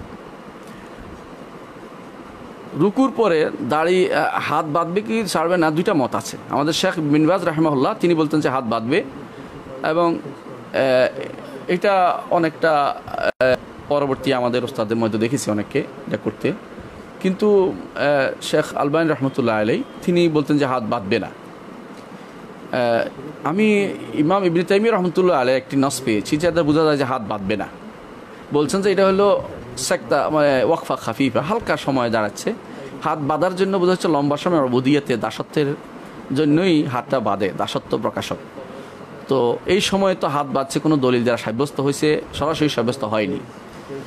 শেখ বিন বাজ রাহমাতুল্লাহ বলেন, হাদিসে আছে হাত্তা ইয়ারজা কুল্লু উযবুন ইলা মাওদিহি, হাদিসে এই শব্দটা আসছে যে প্রত্যেক অঙ্গ, রাসূলুল্লাহ সাল্লাল্লাহু আলাইহি ওয়াসাল্লাম রুকু থেকে ওঠার পরে প্রত্যেক জিনিস তার অঙ্গে ফিরে যেত। হাত কোথায় ছিল এর আগে? হাত বাঁধা ছিল, তিনি সেই হিসেবে হাত বাঁধার কথা বলেছেন, এবং এটা ইজতিহাদে শক্তিশালী, এটা একটা শক্তিশালী ইজতিহাদ, এটাকে ফেলে দেওয়ার মতো না। আর যেটা শেখ আলবানী রহমতুল্লাহ বলেন, তিনি বলেন যে আমরা কাউকে বাঁধার মতো সরাসরি হাদিস পাইনি, শুধু ইজতিহাদ করে আমরা এটা বাড়াইতে পারি না। তার কথাটাও যুক্তি আছে। আমি দেখেছি হানাফিদের গ্রন্থে আছে, তারা বলে থাকেন এটা, যে যেহেতু এখানে কোনো নেই, জিকির না, আজকার নাই, অতিরিক্ত কিছু নেই, সেহেতু এটা হাত অল্প সময়ের জন্য হাত বাঁধবে কেন? তাহলে ওনাদেরও একটা যুক্তি আছে যে এর অর্থ হচ্ছে জিকির নেই। কিন্তু যে ব্যক্তি লম্বা জিকির করে, লম্বা পড়ে, কি পড়ে? রব্বানা লাকাল হামদ হামদান কাসীরান তাইয়িবান মুবারাকান ফি, আহলুস সানা ওয়াল মাজদ আহাক্কু মা ক্বাল আবদ, কুলনা লাকা আবদ, আল্লাহুম্মা লা মানি'a লিমা আতাইতা ওয়া লা মু'তিয়া লিমা মানা'ত ওয়া লা ইয়ানফা'ু যাল জাদ্দি মিনকাল জাদ। এর আগেও তো আছে মিলাস সামাওয়াতি ওয়াল আরদি ওয়া বাইনাহুমা মিল্লা মা শি'তা মিন শাইইন বা'দ, আহলুস সানা ওয়াল মাজদ আহাক্কু মা ক্বাল আবদ ওয়া কুলুনা লাকা আবদ, আল্লাহুম্মা লা মানি'a লিমা আতাইতা ওয়া লা মু'তিয়া লিমা মানা'ত ওয়া লা ইয়ানফা'ু যাল জাদ্দি মিনকাল জাদ। এটা কিন্তু রাসূল সাল্লাল্লাহু আলাইহি ওয়াসাল্লাম বলতেন, যে ব্যক্তি নিজে সালাত আদায় করে নিজের জন্য, সে এটা কিন্তু বলবে। আর যদি কোনো মানুষের সাথে হয়তো মানুষের সাথে ঝগড়া যাবে না, হয়তো মানুষ এতক্ষণ দাঁড়াইতে অভ্যস্ত না। আর যদি কোনো মানুষ এরকম লোক হয় যারা তার কথা শুনবে, তাহলে সেও পড়বে, কারণ সুন্নতকে যত প্রতিপালন করা ততই ভালো।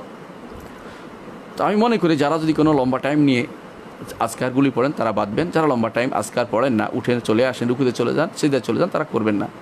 এবং এই নিয়ে বাড়াবাড়ি না করি, আমি মনে করি লম্বা টাইম যদি কোনো দাঁড়ায় কেউ পড়ে এগুলো, তখন সে বাঁধবে। কারণ আর অবদিয়াত পড়ার অর্থ হচ্ছে দাসত্বের একটা সিম্বলকে আপনি দেখালেন যে আমি দাসত্ব করছি আল্লাহ তাআলার।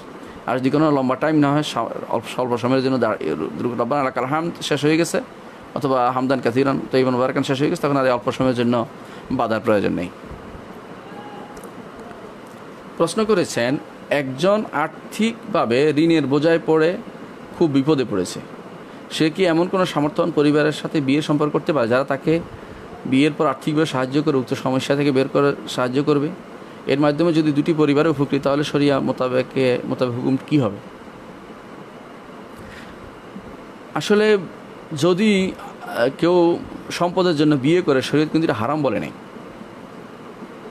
কিন্তু এটা যৌতুক আকারে না হইলে হইল। যৌতুক আকার বুঝছেন কিনা? আপনি চাপ দিবেন যে বিয়ে করবো না যদি সম্পদ না দেয়।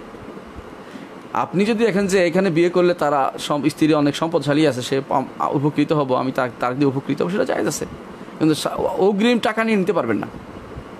যদি তারা দেয় তার কন্যাকে, আপনি সেখান থেকে কিছু নেন, কিছু পান, তাহলে আপনার জন্য না জায়েজ হবে না সেটা নেয়া। উপকৃত হওয়া জায়েজ আছে যদি কোনো কেউ টাকা দেয়, কিন্তু এটা যেন যৌতুকের পর্যায়ে না যায়। যৌতুক হচ্ছে টাকা দিলে রাখবো না, বউ ফাটাই দিব, এটা যেন না হয় আর কি। যদি আপনি জানেন যে ওদের দান হাত লম্বা, এই পরিবারে বিয়ে করলে আমার উপকার হবে, তো না জায়েজ কিছু হবে না। রাসূলুল্লাহ সাল্লাল্লাহু আলাইহি ওয়াসাল্লাম বলেছেন, তুম কাহুল মারাতুল আরবা, 4টি কারণে বিয়ে করা হয়। এর মধ্যে মালিহা ও জামালিহা, তার সৌন্দর্যের জন্য, সম্পদের জন্য এবং বংশের জন্য, 3টা বলেছেন। যদিও দিনদারিকে তিনি প্রাধান্য দিয়েছেন, তাহলে আপনি সম্পদের জন্য, যদি স্ত্রীর সম্পদ আছে তারে বিয়ে করলে কাজে লাগবে, আপনি জানেন, তাহলে বিয়ে করবেন। আর যদি এমন হয় যে শ্বশুর থেকে দিবে, জোর করে আদায় করবে, তাহলে হারাম হবে, সেটা করা যাবে না। কিন্তু স্ত্রীর সম্পদ আছে তার নামে, আপনি জানেন, বিয়ে করলে উপকৃত হবো তার দ্বারা, আমার তো টাকা নেই, খবর বিপদে আছি, আর স্ত্রীও রাজি আছে আমাকে হেল্প করতে, সেই বিয়ে তো না জায়েজ হবে না। জায়েজ, কোনো সমস্যা নেই, আলহামদুলিল্লাহ। দর্শক বন্ধু, আজকে আমরা এখানে সমাপ্তি রাখি। ইনশাআল্লাহ আপনাদের সাথে আবার দেখা হবে। আল্লাহ আমাদেরকে দিনের উপর অটল রাখুন, বিপদ আপদ থেকে দূর করে দিন, আমাদেরকে সঠিকভাবে দিন পালন তৌফিক দান করুন। আখির